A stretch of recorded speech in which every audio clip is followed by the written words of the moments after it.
وقال النبي صلى الله تعالى عليه وسلم إن أخوف ما أتخوف على أمتي الهوى وطول الأمل، أما الهوى فيصد عن الحق، وأما طول الأمل فينسي الآخرة.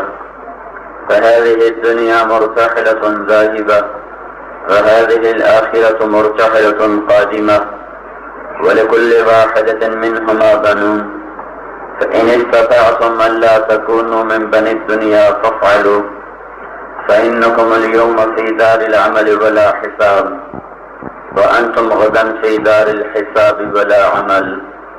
وقال النبي صلى الله تعالى عليه وسلم إن الله بعثني كافة للناس رحمة فأدوا عني، أو كما قال.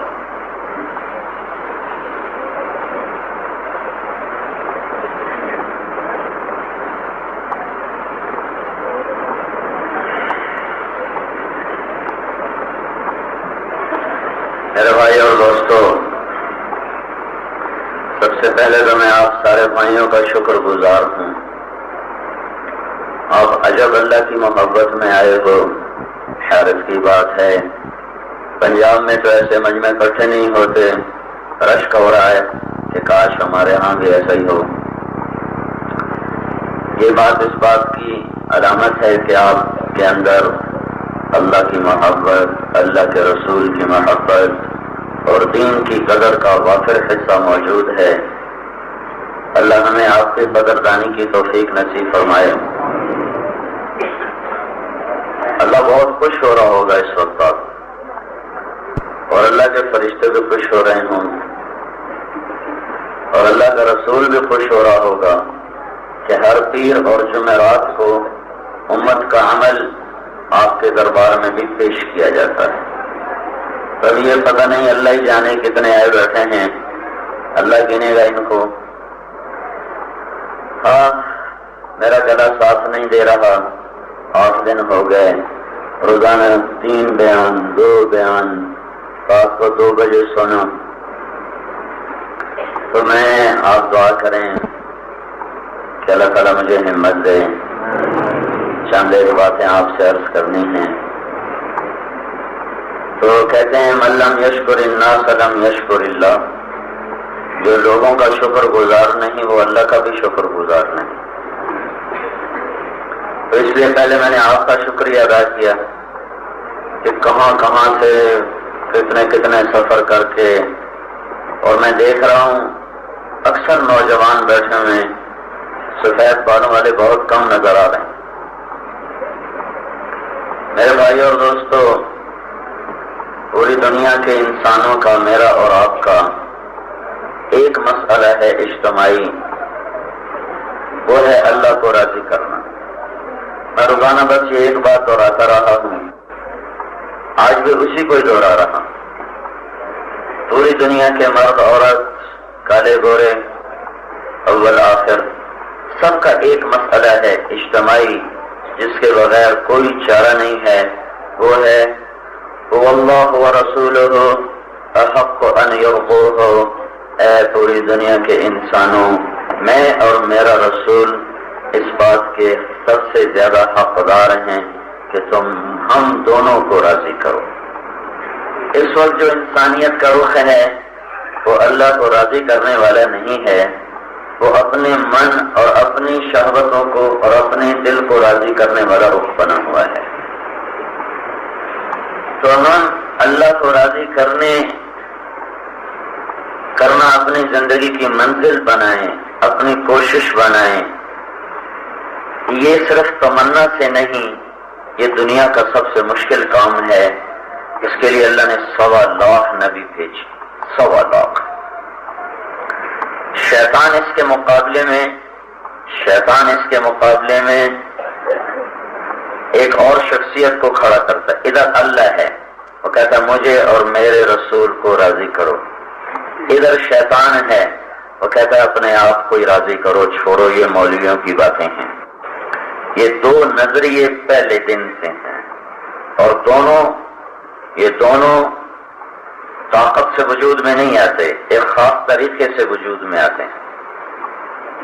اللہ میری منزل ہے، مجھے مرنے سے پہلے اللہ کو راضی کرنا ہے، اور اللہ کی رضا وہ موقوف ہے حضرت محمد صلی اللہ علیہ وسلم کی پاک زندگی پر۔ اللہ تعالیٰ کی کسی سے رشتہ داری نہیں ہے۔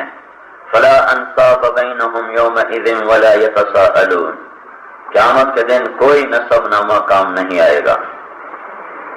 اللہ تعالیٰ اب راضی ہو جائے، اس کے لیے ایک قانون ہے، ایک قانون ہے، ایک قانون ہے، وہ ہے کہ میری پوری زندگی حضرت محمد صلی اللہ تعالی علیہ وسلم کے تابع ہو جائے۔ یہ پیچھے کیا شور مچا ہے بھائی؟ اب کیوں کہہ دیا؟ اتنا بڑا مجمع آ رہا ہے۔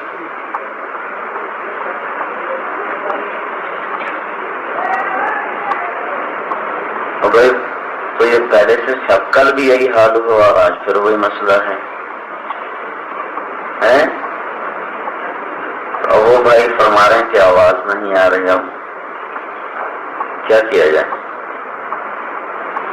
بھائی یہ جو کوئی ٹیپ کرنے والے ہیں وہ لائن کاٹتے ہیں، اللہ ان کو ہدایت دے، وہ سب کا بیڑا غرق کرتے ہیں۔ بھائی تمہیں ٹیپ کرنا ہے تو ایسی جگہ کرو جہاں سے لائن نہ کٹے، یہ کیوں ایسا ظلم اور زیادتی کرتے ہیں؟ کل بھی یہی کیا تھا، آج بھی شاید میری بات گمانی ہے، اللہ کرے غلط ہو، تو ویسے سپیکر خراب ہو گیا ہو تو، لیکن اگر کوئی سی بھائی نے ایسا کیا ہے تو بھائی وہ یہ کام نہ کریں، وہ کسی ایسی جگہ بیٹھ کر ٹیپ کر لے جہاں سے یہ سارے مجمع کا نقصان نہ ہو۔ اور بھائی آواز آ رہی؟ وہ کہہ رہے نہیں آ رہی ہے، اب میں کیا کروں؟ تو اب وہ جو شور مچائیں گے تو وہ کیا ہوگا؟ آپ کا جو آدمی اتنی دور سے آیا اس کا حق نہیں کہ وہ سنے؟ مجمع زیادہ ہو جائے نا تو ہم بے احترامی کرتے ہیں، جب تھوڑے ہوتے تھے تو پیچھے پیچھے تکتے تھے، اب زیادہ ہوتے ہیں تو تکیے دیتے۔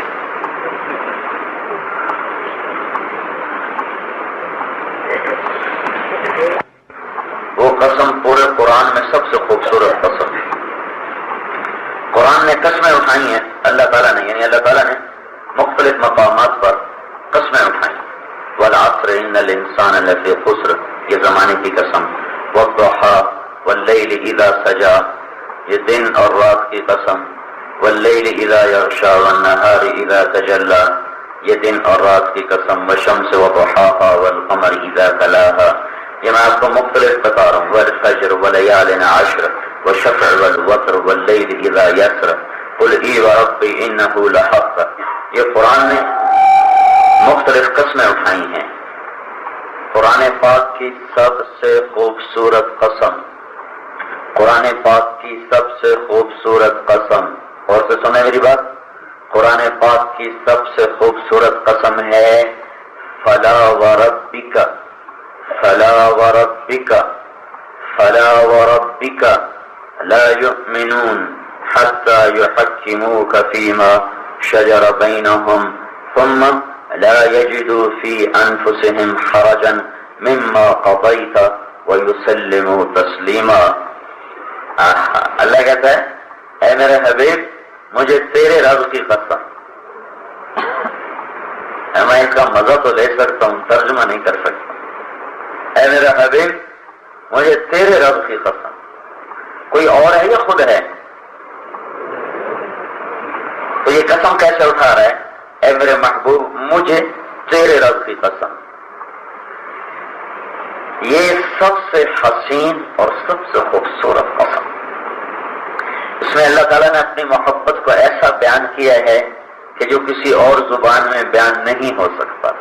اور کہا کیا ہے کہ اے میرے حبیب کوئٹے والوں کو کہو، کوئٹے والوں کو کہو کہ وہ کہہ رہا ہے مجھے تیرے رب کی قسم جب تک تم میرے نبی کے غلام نہ بنو گے میں تمہارا کبھی نہیں بن سکتا، میں تمہارا ایمان کبھی قبول نہیں کر سکتا۔ فلا وربک، بس میں تیرا ہی رب ہوں، میں اور کسی کا نہیں ہوں۔ اس میں اتنی محبت کا اظہار ہے، کوئی اللہ تعالیٰ کی معرفت والا بتائے تو بتائے، میں تو آنکھوں سے دیکھتا ہوں دل سے اندھا ہوں۔ تو اے میرے حبیب میں صرف تیرا ہوں کسی کا نہیں، میں تیرا رب ہوں کسی کا نہیں، میں تیرا ہوں اور تو میرا ہے۔ کوئٹے والوں کو کہہ دو اگر وہ یہ چاہتے ہیں کہ ان کا بھی بن جاؤں، ان کو بھی اپنا بنا لوں، ان کو بھی اپنی رحمت کی چھاؤں میں لے لوں، ان پر بھی اپنی ربوبیت کا سایہ کر دوں، انہیں بھی اپنی رحمت کے لیے ان کے لیے رحمت کے دروازے کھولوں، تو انہیں کہو وہ بلوچ نہ رہیں، وہ پٹھان نہ رہیں، وہ پنجابی نہ رہیں، وہ سندھی نہ رہیں، وہ برونی نہ رہیں، وہ مکرانی نہ رہیں، وہ گلگتی چترالی نہ رہیں، وہ عربی اور ایرانی نہ رہیں، وہ محمدی بن کے دکھا دیں، بس میں ان کا بن جاؤں گا۔ فلا وربک، فلا وربک، مجھے تیرے رب کی قسم، واہ واہ، لا یؤمنون، کہہ دو ساری دنیا کے انسانوں کو، پڑھتے رہو کلمے، مجھے تمہارا ایمان قبول نہیں ہے، حتی یحکموک فیما شجر بینہم، جب تک تیرے فیصلوں پر سر نہ جھکا دیں، جب تک تیرے فیصلوں پر سر نہ جھکا دیں، جب تک تیری منشا میں ڈھل نہ جائیں، اس وقت تک میرے ہاں قابل قبول نہیں ہے۔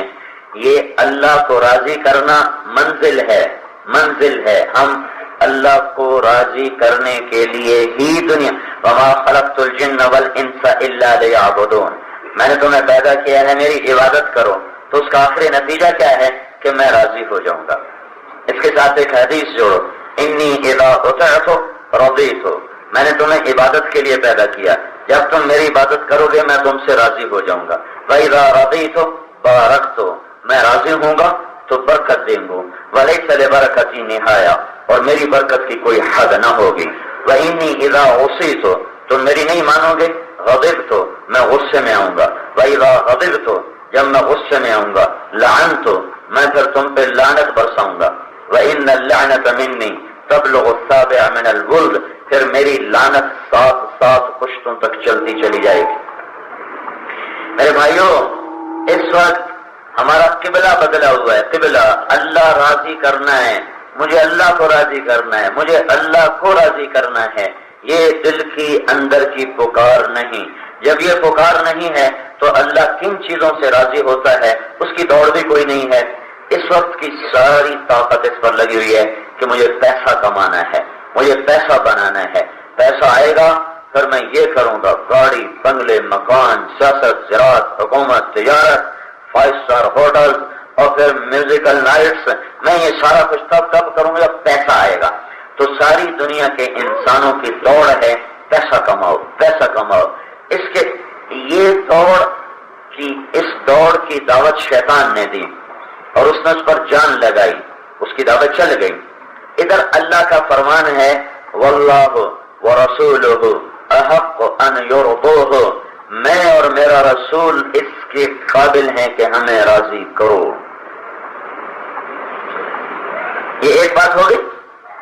دوسری بات یہ ہے کہ انسان کو ڈنڈے سے نہیں چلایا جاتا، سمجھا کے چلایا جاتا ہے، طاقت سے نہیں چلایا جاتا، سمجھا کے چلایا جاتا ہے۔ باطل کے پھیلنے کے لیے بھی تلوار سبب نہیں ہے، اور حق کے پھیلنے کے لیے بھی تلوار سبب نہیں ہے۔ باطل کے پھیلنے کا راستہ اور حق کے پھیلنے کا راستہ ایک ہے، ایک ہے، گھبرانا نہیں ہے، بتاؤں گا تو پھر تمہیں پریشانی دور ہو جاؤ۔ حق کے پھیلنے کا راستہ بھی دعوت ہے اور باطل کے پھیلنے کا راستہ بھی دعوت ہے۔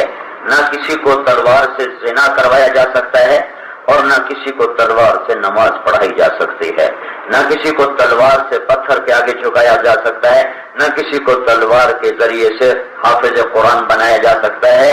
یہ دونوں چیزیں اس سے نہیں چلتی، ان دونوں کے لیے ذہن بنایا جاتا ہے۔ ذہن، انسان جانور نہیں ہے، انسان ہے، یہ عقل رکھتا ہے، یہ سوچ رکھتا ہے، پھر اس سوچ پر یہ فیصلے کرتا ہے۔ سوچ اس کی بدلتی ہے جیسا اس کو ماحول ملتا ہے، جیسی یہ محنت کرتا ہے ویسے اس کا مزاج بنتا ہے، ویسے اس کے انداز بنتے ہیں، پھر اس پر یہ خود چلتا ہے، پھر اسے چلانا نہیں پڑتا، یہ خود چلتا ہے۔ جس دن آدم علیہ السلام اترے اسی دن شیطان اترا۔ آدم علیہ السلام نے اپنی بات چلائی، شیطان نے اپنی بات چلائی۔ شیطان کی دعوت پہ قابیل تیار ہوا، آدم علیہ السلام کی دعوت پہ حابیل تیار ہوا، قابیل نے حابیل کو قتل کیا۔ یہ شیطان کی دعوت کا ثمرہ ہے۔ اس نے آ کر قابیل کو گردن سے نہیں پکڑا تھا، مار حابیل کو ورنہ میں تیری گردن اڑا دوں گا. اس نے اس پر محنت کی، اس کو دعوت دی، اس کا ذہن بنایا. دونوں راستے، لوگ پیسے کو مطلب بنا لیں اور شہوتوں کو مطلب بنا لیں اور عورتوں کی دوڑ لگائیں اور کرسیوں کی دوڑ لگائیں اور ناچ گانے کے رسیا ہو جائیں اور شراب کے وہ عادی ہو جائیں اور جوئے سٹے کے وہ عادی ہو جائیں. اس کے لیے بھی ڈنڈا نہیں ہے، دعوت تبلیغ ہے، تبلیغ چلتی ہے. اور لوگ اللہ کے بن جائیں اور اللہ کے رسول کے آگے جھک جائیں اور اللہ کی ماننے والے بن جائیں. اس کے لیے بھی ڈنڈا نہیں ہے، تبلیغ ہے، دعوت ہے، دعوت. اور بلکہ اس سے بھی اور پیچھے چلے جاؤ، اللہ کا کام بھی وحی سے چلتا ہے اور شیطان کا کام بھی وحی سے چلتا ہے. شیطان کے ہاں بھی وحی کا سلسلہ ہے اور نبیوں کے ہاں بھی وحی کا سلسلہ ہے. اب قرآن کی سنو، وَكَذَلِكَ جَعَلْنَا لِكُلِّ نَبِيٍّ عَدُوًّا شَيَاطِينَ الْإِنسِ وَالْجِنِّ يُوحِي بَعْضُهُمْ إِلَى بَعْضٍ زُخْرُفَ الْقَوْلِ غُرُورًا. میرا اللہ کہہ رہا ہے یہ جو ہے نا، میں نے ہر نبی کے کچھ دشمن بنائے ہیں انسانوں میں سے اور شیطانوں میں سے، وہ آپس میں وحی کے ذریعے سے تعلق رکھتے ہیں اور ان کا آپس کا جو رابطہ ہے اور پیغام ہے وہ وحی، یوحی، وحی. البتہ معنی کا فرق ہے، لفظ ایک استعمال ہو رہا ہے اس لیے بتا رہا ہوں. یوحی، شیطان بھی وحی بھیجتا ہے، لیکن وہ وحی کون سی ہے؟ زخرف القول غرورا، جھوٹ، فریب، فراڈ. اور اللہ کا کام بھی وحی سے چلتا ہے. انا اوحینا الیک، اے میرے حبیب میں نے تیرے پر وحی اتاری. کما اوحینا الی نوح والنبیین من بعدہ، اے میرے نبی میں نے نوح سے لے کر تجھ تک، تجھ سے لے کر نوح تک سب پر وحی کو اتارا. وَإِنَّ الشَّيَاطِينَ لَيُوحُونَ إِلَىٰ أَوْلِيَائِهِمْ. یوحی، یوحون ایک ہی لفظ ہے. شیطان بھی وحی اتارتا ہے اور اس وحی کو لے جانے والے اس کے شیطان ہیں. ہر جگہ تو ابلیس نہیں نہ جاتا، ہر جگہ ابلیس ہو جاتا ہے، وہ تو مکے میں رہتا ہے. ہمارے لیے چھوٹے چھوٹے شیطان کافی ہیں جو ہمیں پکڑ کے لیے کرتے ہیں. وہ اتنا فارغ نہیں ہے کہ ہمیں پکڑنے آیا، وہ ادھر مکے میں ہی ہوتا ہے. تو ان کا سلسلہ چلتا ہے وہی. لیوحون الی اولیاء یوحی بعضهم. ہاں اب یہ فرق آئے گا. انا اوحینا الیک، ہم نے تیرے پر وحی اتاری اور سارے نبیوں پر وحی اتاری. لیکن دونوں کی وحی میں فرق کیا ہے؟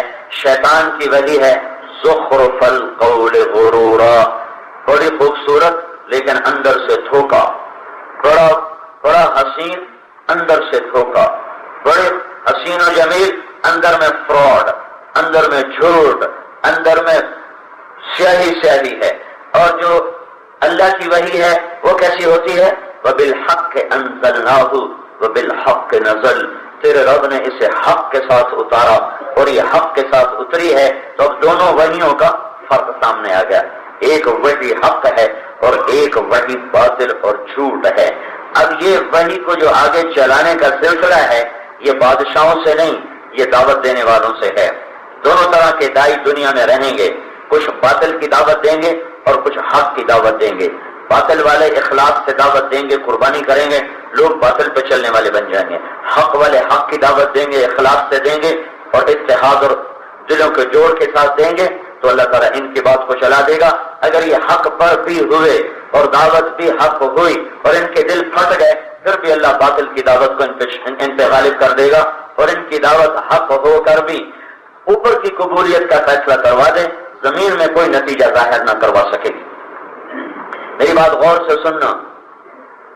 دنیا میں کفر کے پھیلنے کا ذریعہ بھی دعوت ہے اور حق کے پھیلنے کا ذریعہ بھی دعوت ہے. آگے جب دعوت وجود میں آ جاتی ہے پھر حکومت بھی نفع دیتی ہے، طاقت بھی نفع دیتی ہے، پیسہ بھی نفع دیتا ہے، تدبیر بھی نفع دیتی. دعوت ہی کوئی نہ ہو تو پھر حکومت نفع نہیں دیتی. جب حق کی دعوت وجود میں آ جاتی ہے تو پھر اس کے ساتھ صدیق کا مال نے بھی نفع دیا، ابو بکر کی اور عمر کی شجاعت نے نفع دیا اور علی کی تلوار نے نفع دیا اور خالد کے سیف اللہ ہونے نے نفع دیا اور ان کی تدبر اور عبداللہ بن مسعود کے تدبر نے نفع دیا. یہ کب؟ جب پہلے چیز تو ہو. بھئی یہ جسم موجود ہے اور تبھی تو باقی چیزیں کے ساتھ ہیں. اب جسم تو ہے نہیں تو ہوا میں خاکہ کھڑا کرو گے، ٹھیک ہے. شیطان بھی چلتا ہے داعی بن کر، اور انبیاء بھی چلتے ہیں داعی بن کر۔ شیطان کیسے دعوت دیتا ہے وہ بھی اللہ نے بتایا، نبی کیسے دعوت دیتے ہیں وہ بھی اللہ نے بتایا۔ شیطان کی دعوت وہ کہے گا قیامت کے دن جب لوگ اس کو پکڑیں گے نا، تیرا بیڑا غرق ہو جائے، تو نے شراب پلائی، تو نے زنا کرایا، تو نے پتھر کی پوجا کرائی، تو نے ماں کی نافرمانی کرائی، تو نے باپ کی نافرمانی کرائی، وہ کہے گا ما کان لی علیکم من سلطان، کبھی میں نے تمہیں ہاتھ سے پکڑ کے کروایا تھا؟ میں نے کیا کیا تھا؟ الا ان دعوتکم، میں نے تو دعوت دی تھی، سنیں میری بات، الا ان دعوتکم، میں نے تو تمہیں تبلیغ کی تھی، تم نے میری تبلیغ پہ اپنی تشکیل کروا لی، چلا لکھا دیا۔ اب نبی کی طرف آؤ، میں دونوں چیزیں ساتھ ساتھ آپ کو بتاتا جاؤں۔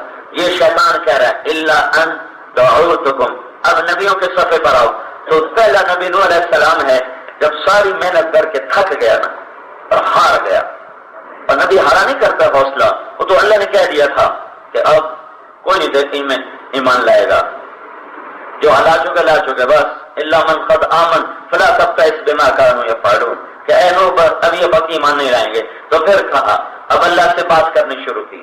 یہ بات ایسی خوبصورت ہے، اللہ سے دعا مانگی ہے، دیکھو اور قرآن نے ہمیں دعا کا طریقہ بھی بتایا کہ اللہ سے بات کیسے کرنی۔ ہم سیدھا شروع ہو جاتے ہیں، رب یا اللہ یہ کر دے، یا اللہ وہ کر دے، یا اللہ یہ بنا دے، یا اللہ وہ بنا دے، یا اللہ ادھر کر دے، یا اللہ ادھر کر دے۔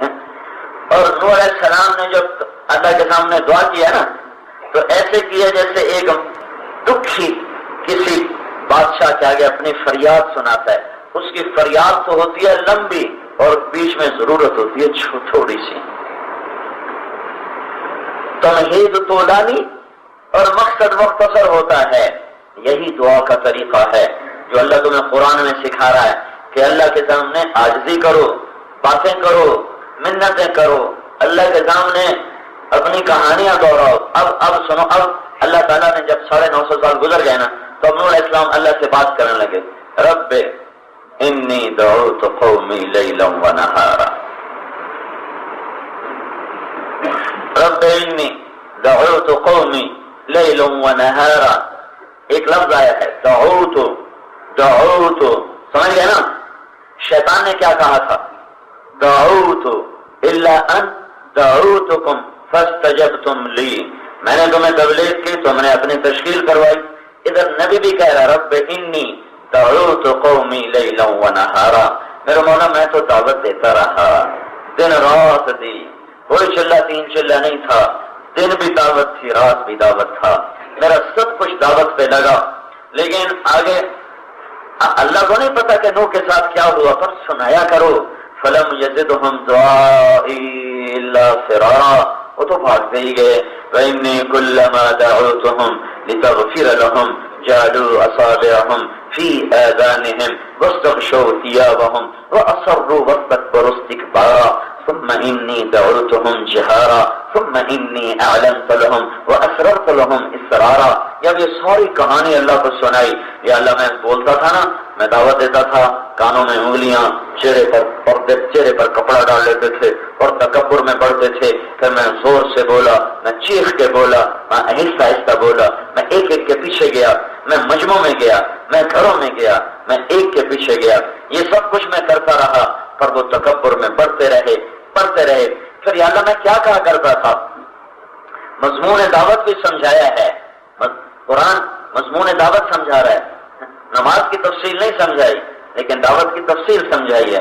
یا اللہ میں نے کہا کرتا تھا فَقُلْتُ اسْتَغْفِرُوا رَبَّكُمْ إِنَّهُ كَانَ غَفَّارًا، میں ان سے کہتا تھا ایک اللہ کے سامنے توبہ کرو، بڑا مہربان ہے، کیا کرے گا؟ يُرْسِلِ السَّمَاءَ عَلَيْكُمْ مِدْرَارًا، بارشیں دے گا بر وقت، وَيُمْدِدْكُمْ بِأَمْوَالٍ وَبَنِينَ وَيَجْعَلْ لَكُمْ جَنَّاتٍ وَيَجْعَلْ لَكُمْ أَنْهَارًا، وہ تمہارے لیے باغ لگائے گا، نہریں لگائے گا، اولاد دے گا، رزق دے گا۔ یہ بھی میرا رب بتا رہا ہے کہ دعوت دینے والے صرف جنت نہ سنائیں، دنیا بھی سنائیں، صرف اللہ ملے گا، جنت ملے گی، اس پر بندے راضی نہیں ہوتے۔ وَأُخْرَى تُحِبُّونَهَا، کیا کروں، ایک باتیں نہیں کر رہی، وَأُخْرَى تُحِبُّونَهَا، نصر من اللہ و فتح قریب، مجھے پتا ہے میں نے تمہیں بڑی جنت سنائی ہے، اور ابھی بھی تمہارے دل میں دھڑکا لگا ہوا ہے کہ روٹی بھی تو کھائیے۔ تو سنو، ایک اور چیز بھی ہے جو تمہیں اچھی لگتی ہے، مجھے نہیں اچھی لگتی، وہ ہے دنیا کی فتوحات اور دنیا کا رزق، تو وہ بھی دے دوں گا، دے دوں گا، لے لینا۔ دین ایسا ہے کہ دنیا بھی بنائے گا، آخرت بھی۔ تو میں تمہیں نوح علیہ السلام کا دعا کا طریقہ بھی بتا رہا ہوں، اور انہوں نے کیا دعوت دی وہ بھی بتا رہا ہوں۔ پھر اللہ کے آگے جھکو، الم تروا کیف خلق اللہ سبع سماوات طباقا، سات آسمان نہیں دیکھتے ہو؟ وجعل القمر فیہن نورا وجعل الشمس سراجا، چاند تاروں کی حرکت نہیں دیکھتے ہو؟ واللہ انبتکم من الارض نباتا، اللہ نے تمہیں کیسے زمین سے اگایا ہے؟ انبتا، اتنا خوبصورت لفظ ہے انبتا۔ اس میں اللہ کی محبت جو اپنے بندے کے ساتھ ہے نا، یہ انبتا کے اندر وہ محبت بتائی ہے کہ جیسے تم ایک پودے کو لگاتے ہو پھر کتنی دیکھ بھال کرتے ہو تب جا کر وہ سیب کا درخت بنتا ہے، ایسے ہی تمہارے اللہ نے تمہیں بڑے پیار سے آہستہ آہستہ آہستہ پروان چڑھایا، پر تم اسی کے ہی باغی ہو گئے۔ ثم يعيدكم فيها ويخرجكم اخراجا والله جعل لكم الارض بساطا لتسلكوا منها سبلا فجاجا۔ دعا تو آگے بھی چلی ہے، لیکن جب دعا یہاں تک تیری وکالت میں کرتا ہوں، تیری وکالت چھوٹے والوں، وہ میرا نوح پھر یوں کہہ رہا تھا، میرا نوح یوں کہہ رہا تھا، میرا نوح یوں کہہ رہا تھا۔ یہ ہوتا ہے منت خوشامد کے انداز میں دعا کرنے کا نتیجہ۔ ہمارے یہاں نہ کسی کو دعا مانگنا آتا ہے، اور نہ دعا مانگنے کا ذوق اور سلیقہ ہے۔ دعا آہوزاری کا نام ہے، فریادوں کا نام۔ خیر، یہ پھر دوسری طرف بات چلی جائے گی۔ نوح علیہ السلام کہہ رہے ہیں یا اللہ میں نے بھی دعوت دی، شیطان نے کہا میں نے بھی دعوت دی۔ شیطان کی دعوت کا طریقہ کیا ہے وہ بھی اللہ نے بتایا، فَبِمَا أَغْوَيْتَنِي لَأَقْعُدَنَّ لَهُمْ صِرَاطَكَ الْمُسْتَقِيمَ ثُمَّ لَآتِيَنَّهُمْ مِنْ بَيْنِ خَلْفِهِمْ ومن بين أيديهم ومن خلفهم وعن أيمانهم وعن شمائلهم ولا تجد أكثرهم شاكرين۔ مجھے تو نے نکال دیا ہے نا، کہنے کا مراد بڑا ہی تکڑا ہے، کہنے کا مجھے تو نے نکال دیا ہے نا، اب میں چلا نہیں لگاؤں گا، 3 چلے نہیں لگاؤں گا، سال نہیں لگاؤں گا، ساری زندگی لگاؤں گا، اور ایسی لگاؤں گا میں بھی اپنا مرکز بناؤں گا۔ فاروقیہ مسجد والے بنا لے مرکز، میں بھی مرکز بناؤں گا۔ کہاں؟ جو رات تیری طرف جا رہی ہے نا وہاں میں اپنا مرکز بناؤں گا، اور وہاں میں بالکل بیٹھا رہوں گا۔ میں مشورے کے لیے نہیں آؤں گا 2 گھنٹے کے لیے، میں سارا دن ساری رات وہاں ٹیک لگا کے بیٹھوں گا، اور پھر جو رات تیری طرف جا رہی ہے چلیں گے لوگ اس پر، تو میں سامنے سے حملہ کروں گا، جو بچے گا پیچھے سے حملہ کروں گا، جو بچے گا دائیں طرف سے حملہ کروں گا، جو بچے گا بائیں طرف سے حملہ کروں گا۔ جب چاروں طرف سے میں فائر گھماؤں گا تو پھر تو دیکھ لینا کوئی تیرے پاس آئے گا، باقی میرے یار بن سے۔ اچھا ایک بتاؤ، اللہ تعالیٰ نے کہا یہ بدبخت سچ کہہ رہا ہے۔ دوسری جگہ کہا وَقَلِيلٌ مِّنْ عِبَادِيَ الشَّكُورُ، سچی بات ہے میرے تھوڑے ہی بندے شکر گزار ہوں گے۔ اچھا آگے سے حملہ کروں گا کیا مطلب؟ آگے سے حملہ کروں گا، آگے آخرت ہے، میں ان سے کہوں گا آخرت ہے ہی کوئی نہیں، کچھ نہیں ہے، کچھ نہیں ہے، ہیہات لما توعدون، کچھ تو اس میں گم ہو جائیں گے اور وہ آخرت کا انکار کر کے میرے غلام بن جائیں گے۔ جو اس میں نہیں پھنسیں گے کہیں گے آخرت ہے، ومن خلفہم، ان کے پیچھے سے وار کروں گا۔ پیچھے کیا ہے؟ پیچھے دنیا ہے۔ روزانہ ہم آخرت کی طرف جا رہے ہیں اور دنیا کو پیچھے چھوڑ کے جا رہے ہیں۔ اب پیچھے آخرت ہے، ان سے کہوں گا پیچھے دنیا ہے، کہوں گا دنیا بڑی خوبصورت ہے، جنت بھی ٹھیک ہے، اور بلوچستان بھی بلے بلے ہے، سمجھ گا؟ وہ یوں پھنسائے گا کہ جنت کی سرداری بھی ٹھیک ہے پر ادھر بھی جھنڈے والی کار ہو تو بڑا نشہ آتا ہے، سمجھ گئے؟ کو میں جو آخرت کو کہ انکار نہیں کر سکیں گے کہ نہیں آخرت ہے، جنت، دوزخ، اللہ، سب کچھ ہے، پھر کہوں گا ادھر آ، یہ سود ہے، یہ سٹا ہے، یہ جوا ہے، یہ زنا ہے، یہ شراب ہے، یہ بڑے مزے کے کام ہیں، ادھر آ، تو کچھ کو ادھر میں پھنسا دوں گا۔ پھر جو ادھر سے بھی بچ جائیں گے، ادھر سے بھی بچ جائیں گے تو ان کو بائیں طرف سے حملہ کروں گا، دائیں طرف سے۔ دائیں طرف سے حملہ کیا ہے کہ نہ تو وہ آخرت سے غافل ہوا، نہ دنیا کے شہر میں آیا، وہ بالکل نیک پرہیزگار بنا۔ ادھر سے حملہ کروں گا، یہ نیکیوں کا ہاتھ ہے، یہ نیکی والا۔ وہ کیا کروں گا؟ کون کو نیکیوں کے تکبر میں پھنسا دوں گا کہ نہ تو وہ آخرت سے غافل ہوا، نہ دنیا کے شہر میں آیا، وہ بالکل نیک پرہیزگار بنا. ادھر سے حملہ کروں گا، یہ نیکیوں کا ہاتھ ہے نا، یہ نیکی والا.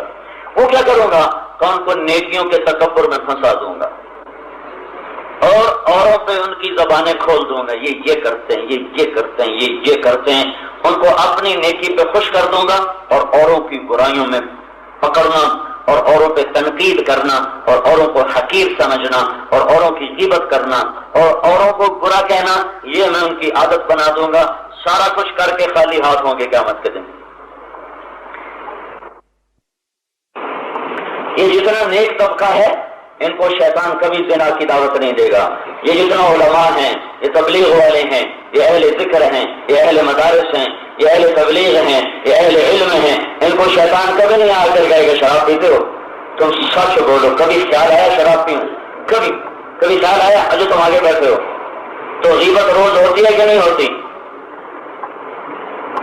غیبت بڑا گناہ ہے کہ شراب بڑا گناہ ہے؟ تمہیں ایک مثال دوں. تم جو مجھے کتنا بزرگ سمجھ کے آئے بیٹھے ہو، اتنے ہزاروں، اور تم، میں کہوں بھائی شراب پیو گے تو تم سارے جوتے اٹھا کے نا مار مجھے ویسے ہی مار دو گے. مارو بدماش کو، یہ تو کوئی اور ہے. اور میں تم میرے پاس بیٹھے ہو، میں کسی کی غیبت شروع کر دوں تو تم میری ہاں میں ہاں ملاؤ گے. ہاں جی بالکل ایسا ہی ہے، وہ تو ہے ہی بڑا بدماش. آپ حضرت آپ ٹھیک فرما رہے ہیں. اور میرے بھائی ہو، تو غیبت کرنا شراب سے بڑا گناہ ہے.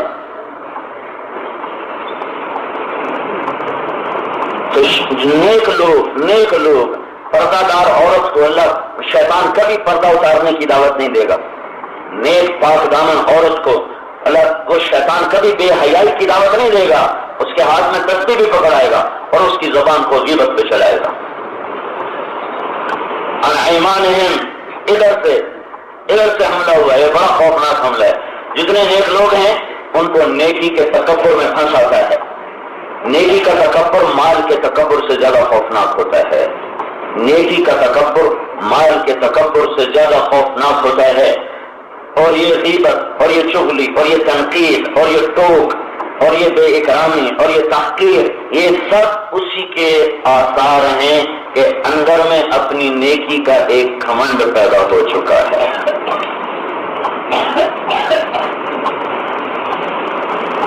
اور غیبت کہاں سے شروع کرتے ہیں؟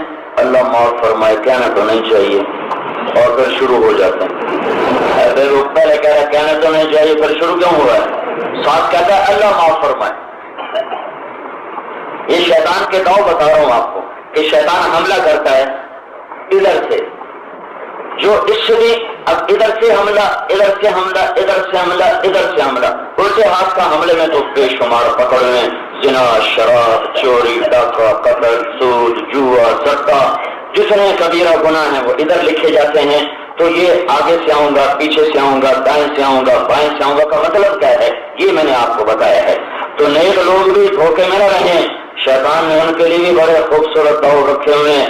غیبت اور عجب اور تکبر اور تحقیر اور تنقید اور ان کی لوگوں کی کمیاں تلاش کرنا، پھر اسے اچھالنا، پھر اسے بولنا، یہ نیک لوگوں کا ایک ریوڑ کا ریوڑ ہے جو اس میں گرفتار ہے. پھر اس نے کہا میرا جو سب سے بڑا ہتھیار ہے نا وہ ہے اغویتنی لأزینن لهم فی الارض ولأغوینہم اجمعین. میں دنیا اتنے خوبصورت کر کے دکھاؤں گا کہ وہ دنیا کے عاشق بن کر تیری راہیں چھوڑ جائیں گے. یہ شیطان دعوت دیتا ہے، دعوت سے ذہن بنتا ہے، ذہن سے انسان چلتا ہے. آپ کسی کو طاقت سے چوری نہیں کرا سکتے ہو، کسی کو طاقت سے شراب نہیں پلا سکتے ہو. یہ تبلیغ ہی ہے، دونوں طرف دعوت ہی ہے. دنیا کا سب سے طاقتور عمل دعوت ہے، دنیا کا سب سے طاقتور عمل دعوت ہے، چاہے وہ خیر میں ہو چاہے وہ شر میں ہو.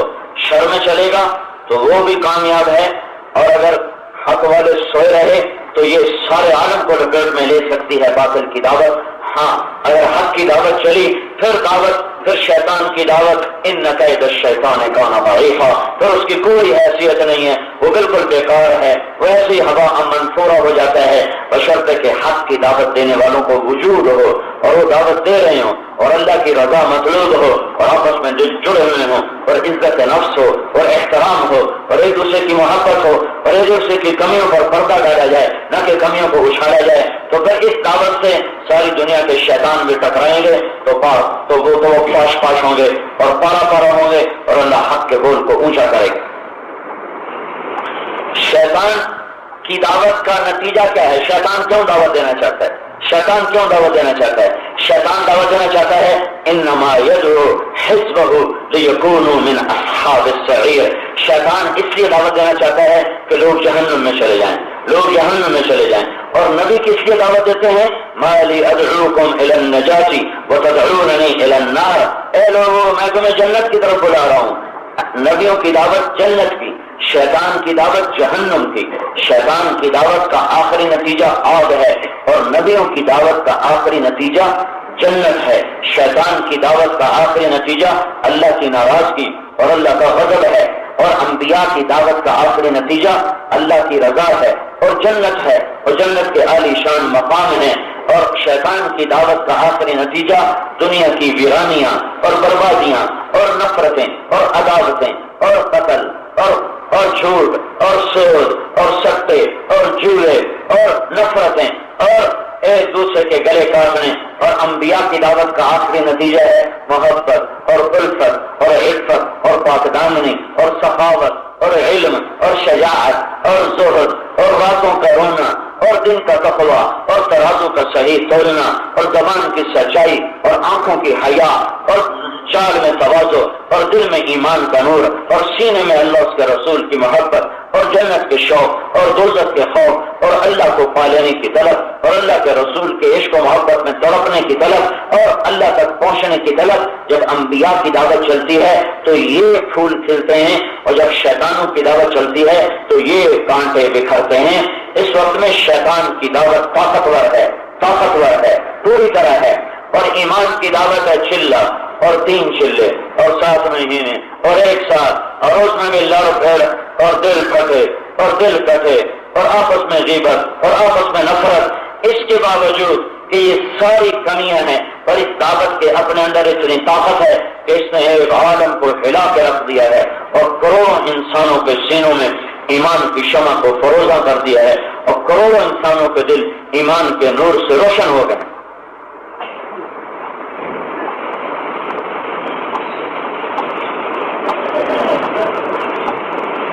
پھر اس کو حدیث پاک سے لو کہ حدیث بھی بتاتی ہے کہ حق اور باطل کا ایک ہی راستہ ہے، ایک ہی راستے سے مراد سبق، تبلیغ، دعوت۔ اور ایک بات ہے، دعوت دینے والا وہ اپنی چیز کو بیچنا چاہتا ہے، لہذا وہ اس کو بار بار خوبصورت کر کے لوگوں کے سامنے پیش کرنے کی کوشش کرتا ہے۔ وہ نئے چیزیں نہیں سامنے لاتا اور نئے مضامین نہیں سامنے لاتا۔ وہ صرف پیپسی والوں نے اپنا پیپسی کولا بیچنا ہے تو وہ روزانہ پیپسی۔ یہ علماء صاحب لگاتے رہتے ہیں، تو یہ ہوتے ہیں علمی لوگ، یہ 6 نمبر روزانہ سن کے تھک جاتے ہیں، پھر یہ 1-2 مہینے کے بعد دن گنتے ہیں، سال نہیں لگاتے، کب ختم ہوں گے۔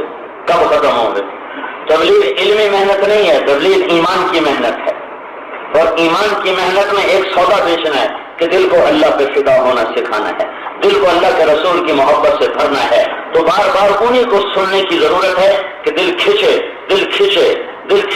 مضامین کی کمی نہیں ہے، لیکن تبلیغ کے کام کا موضوع کوئی علمی تفنن نہیں، علمی مشغافیاں نہیں ہے۔ تبلیغ کی محنت کا موضوع اللہ کو پا لینا، اس کی محبت کو اور اس کے تعلق کو اور اس کے رسول کی محبت کو دل میں اتار لینا ہے۔ تو وہ میں نے ایک دفعہ علماء رانا میں ہوگا تو ملتے رہتے ہیں، میں ان کو وہ اسی میں پھنسے رہتے ہیں، تو میں نے ان کو مثال دی کہ میں کہ یہ بھی بتاؤ، یہ جو پیپسی کولا والے ہیں یہ روزانہ ایک ہی اشتہار دیتے ہیں، پیپسی پیو۔ یہ نئے باتیں کیوں نہیں سناتے لوگوں کو؟ پیپسی پیو۔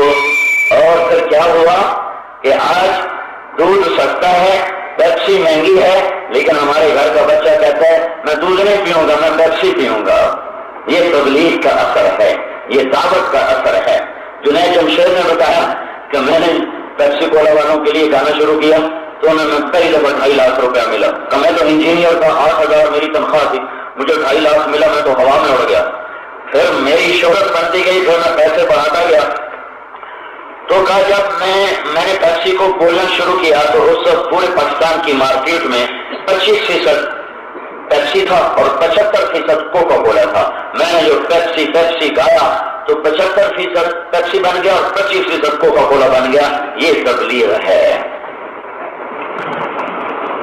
یہ کوئی تبلیغ میں عیب نہیں کہ ایک ہی کتاب پڑھتے ہیں اور ایک ہی بات کرتے ہیں، یہ عیب نہیں، یہ تو تبلیغ کا عین مقصود ہے۔ ہم نے کون سا کوئی علمی نقطے بتانے ہیں یا اپنے علم کی دھاگ بٹھانی ہے؟ ہمیں بتانا کہ اللہ کے بنو، اللہ کے بنو، اللہ کے بنو، اللہ کے بنو۔ یہ جو صوفیاء کرام ہیں یہ کہتے ہیں ایک کونے میں بیٹھ کر 10,000 دعوت ہو، اللہ اللہ اللہ اللہ اللہ اللہ، وہ کہنے کہتے کبھی یہ پڑھ کبھی وہ کبھی یہ پڑھ کبھی وہ پڑھ۔ یہ تکرار ہے، تکرار تکرار، ایک چیز کو کہتے جاؤ وہ دل کا حال بن جائے۔ ابو نواس نے کہا تھا اجد الملامة في هواك لذيذة حبا لذكرك فليلمن اللبم اشبهت اعدائي فصرت احبهم اذ كان حبي منك حبي منهم۔ یہ تو دنیا کا عشق بھی بار بار کسی کے کہنے سننے سے آتا ہے۔ اتنی محبوب کا ذکر سنا کہ دل اس پہ آ گیا، اور پھر ایسا آیا کہ وہ کہتا ہے کہ اب لوگ مجھے لان تان بھی کریں تو مجھے اچھا لگتا ہے، برا نہیں لگتا۔ تیرے بارے میں لان تان بھی کریں تو مجھے اچھا نہیں لگتا، مجھے برا نہیں لگتا، مجھے اچھا لگتا ہے۔ کیوں اچھا لگتا ہے؟ کہ جب وہ لعنت کرتے ہیں تب تیرا نام بھی لیتے ہیں، تیرے نام کے عشق میں لعنت بھول جاتا ہوں اور تیرے نام کی لذت کو پاتا رہتا ہوں۔ میرے بھائیو، یہ بڑا عظیم و شان تبلیغ کا کام دنیا میں اٹھا ہے۔ کرنے والے کوئی نہیں ہے، ہمارے جیسے لوگ ہیں کرنے والے، کوئی کرنے والے مل گئے جس دن اس کو تو دیکھو گے سارا عالم اس کی روشنی سے منور ہوگا اور سارے عالم کا باطل ٹوٹے گا اور سارے عالم کے انسانوں کو روشنیاں ملے گی، صراط مستقیم ملے گا۔ تو ہماری نفسانیت نے غالب آ کر اس کا حلیہ بگاڑا ہے، اس کے باوجود اتنا طاقتور ہے کہ لوگوں کا رخ ایسا پھرا ہے، گونگے اللہ کی راہوں میں نکل رہے۔ اور پچھلے مہینے فیصل آباد سے گونگی عورتوں کی سے روزہ کی جماعت نکلی، اور 2 فروری میں میرے پاس ایک رائمنڈ میں گونگا آیا، 4 سے روزے لگا چکا تھا، گونگا بھی تھا، اندھا بھی تھا۔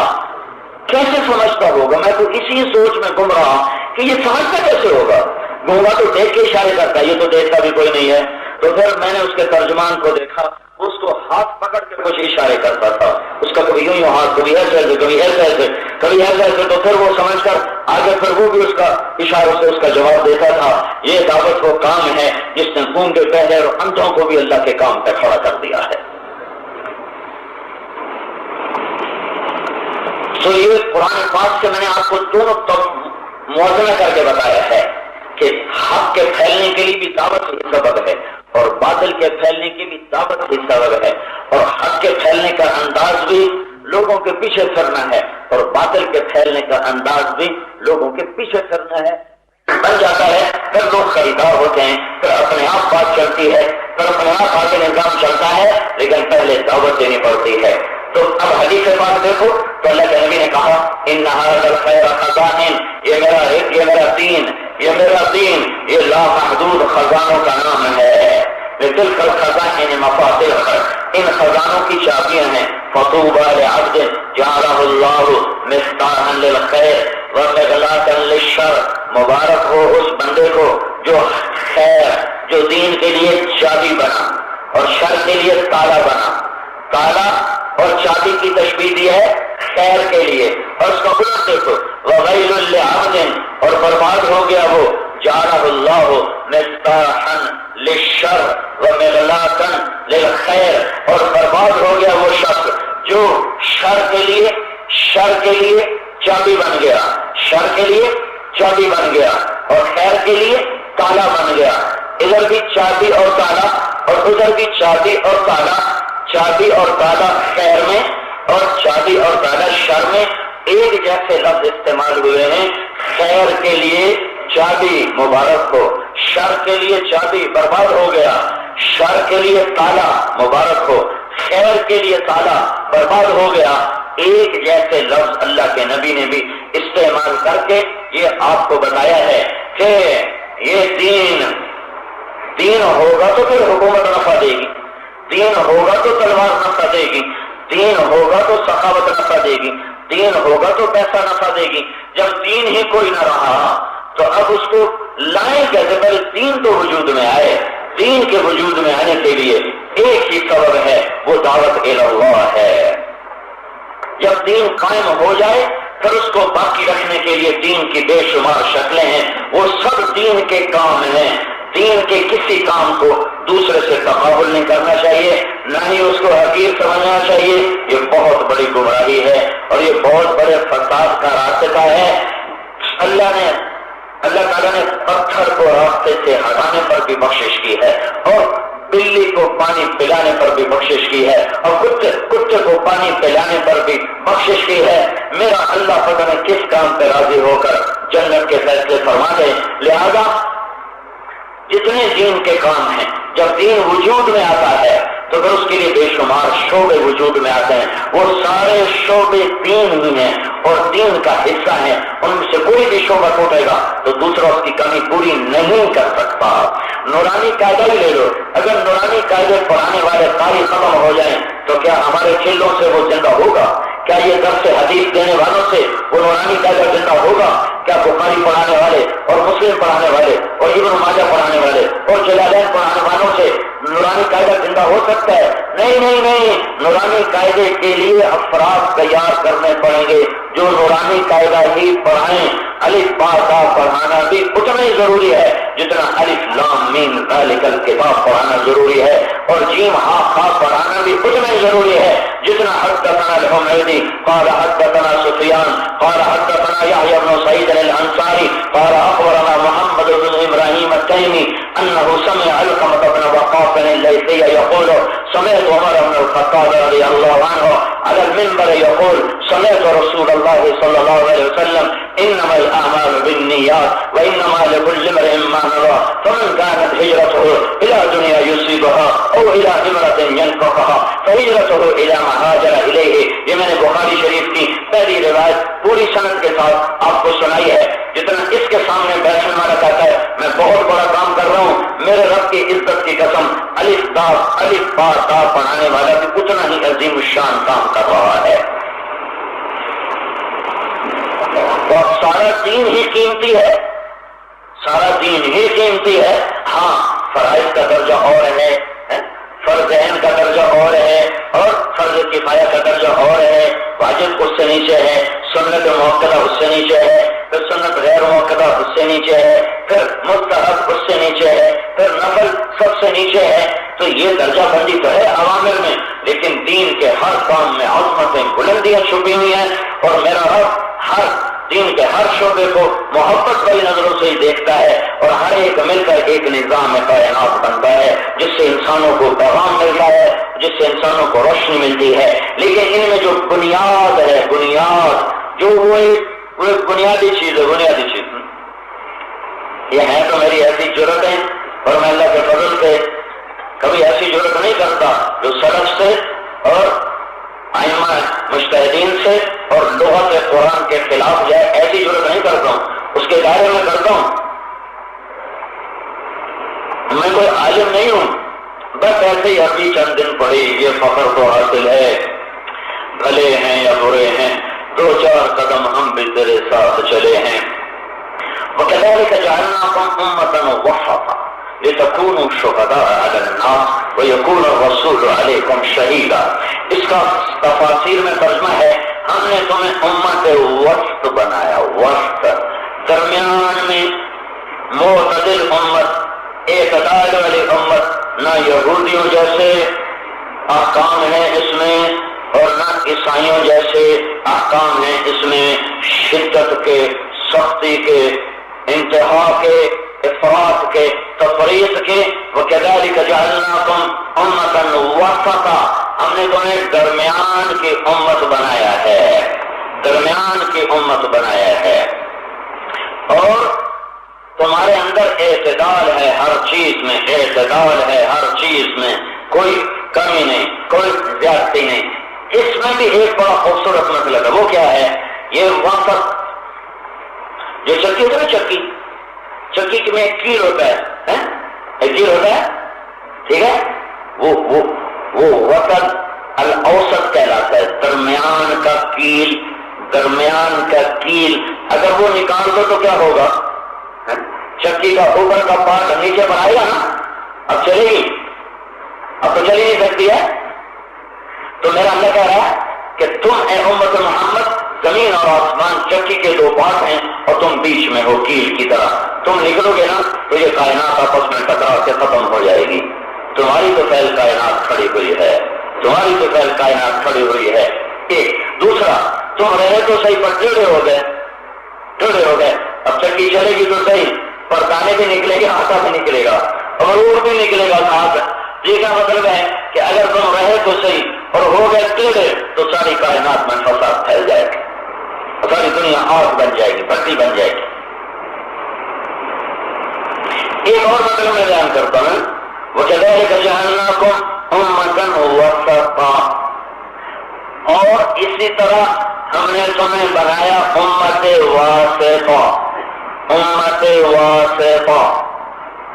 یہ جو اگلی آیت ہے نا، یہ میری اس ترجمے سے زیادہ جوڑ کھاتی ہے، اور ہم نے تمہیں بنایا امت واسطہ۔ واسطہ کسے کہتے ہیں؟ میرے اور آپ کے درمیان یہ مائک واسطہ ہے، یہ نہ ہو تو آپ میری آواز نہیں سن سکتے۔ دو کو ملانے کے لیے جو چیز درمیان میں استعمال ہوتی ہے اس کو کہتے ہیں واسطہ۔ کیا کہتے ہیں؟ واسطہ۔ میرا اللہ کہہ رہا ہے ہم نے تمہیں بنایا امت واسطہ تاکہ تم اچھا پہلے اس کو چھوڑو، ہم نے تمہیں بنایا امت واسطہ۔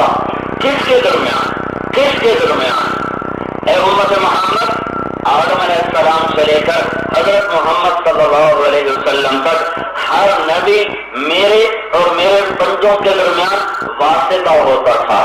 انہیں میرا پتہ نہیں ہوتا تھا تو وہ میرا نبی جا کر واسطہ بنتا اور انہیں میری ذات بتاتا، میری ہستی بتاتا، میری صفات بتاتا اور انہیں میرا تعارف کرواتا تھا۔ اب وہ کیا لکھا اور اب کیا ہوگا؟ اب نبی کوئی نہیں آئے گا، اب کیا ہوگا؟ اے امت محمد، اے قرآن والو، اب تم كذلك جعلناكم امة وسطا، اب تم میرے اور میرے نہ جاننے والے بندوں کے درمیان واسطہ بنو گے۔ یہ لغت کے مطابق صحیح ترجمہ ہے، اور وہ تفسیر کر رہا ہے، اسے کہتے ہیں نہ لغت کے مطابق ہو، نہ ائمہ مجتہدین کے مطابق ہو، نہ سلف کے اقوال کے مطابق ہو، نہ صحابہ کے اقوال کے مطابق ہو، اس کو کہتے ہیں تفسیر بالرائے۔ اگر ان میں سے کسی سے نہ ٹکرائے اور لغت میں گنجائش ہو تو اس کو تفسیر بالرائے نہیں کہتے۔ یہ وغیرہ تم سمجھو نہ سمجھو، لیکن بہت سے علماء ایسے ہوں گے، ان کے ڈر سے یہ ساری بات بتا رہا ہوں کہ بعد میں بھی مجھے پکڑ ہی نہ لگے، یہ کہاں سے کہہ رہے ہو؟ تفسیر سے تو کہہ رہی ہوں۔ ہم نے تمہیں بنایا واسطہ۔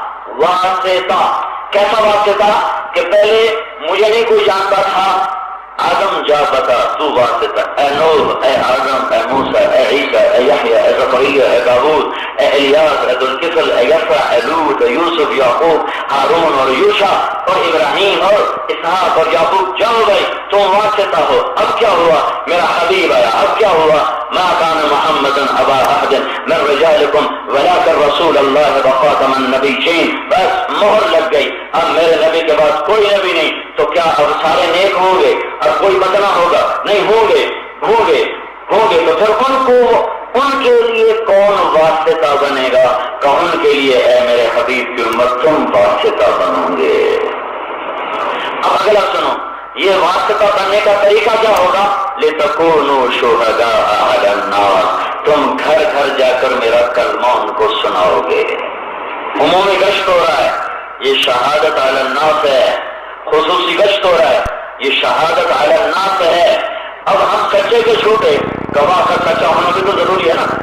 اگر گواہ چھوٹے ہو اور قاضی کو پکڑ لیا جائے تو کیس خارج نہیں ہو جاتا۔ اب گواہ سچے ہونے بھی ضروری ہیں، تو ہم جو کہہ رہے ہیں لا الہ الا اللہ، ساری کامیابیاں اللہ کے ہاتھ میں، یہ صرف ایک اعلان، یہ جو اعلان ہوتا ہے یہ تو ہمارے اپنے ساتھی بھی شرم پہ کہتے ہیں دین کی باتوں کی بیٹھ جاؤ، یہ جو اعلان تھوڑا ہے یہ تو ہمارے پہاڑ کو اڑا کے رکھ دے، دنیا اور آخرت کی کامیابی اللہ کے پاک احکام میں اور حضرت محمد صلی اللہ علیہ وسلم کے نورانی طریقوں میں ہے۔ یہ ایسا بم ہے جو ساری دنیا کے ایٹم بموں کو ہلا کے رکھ دے۔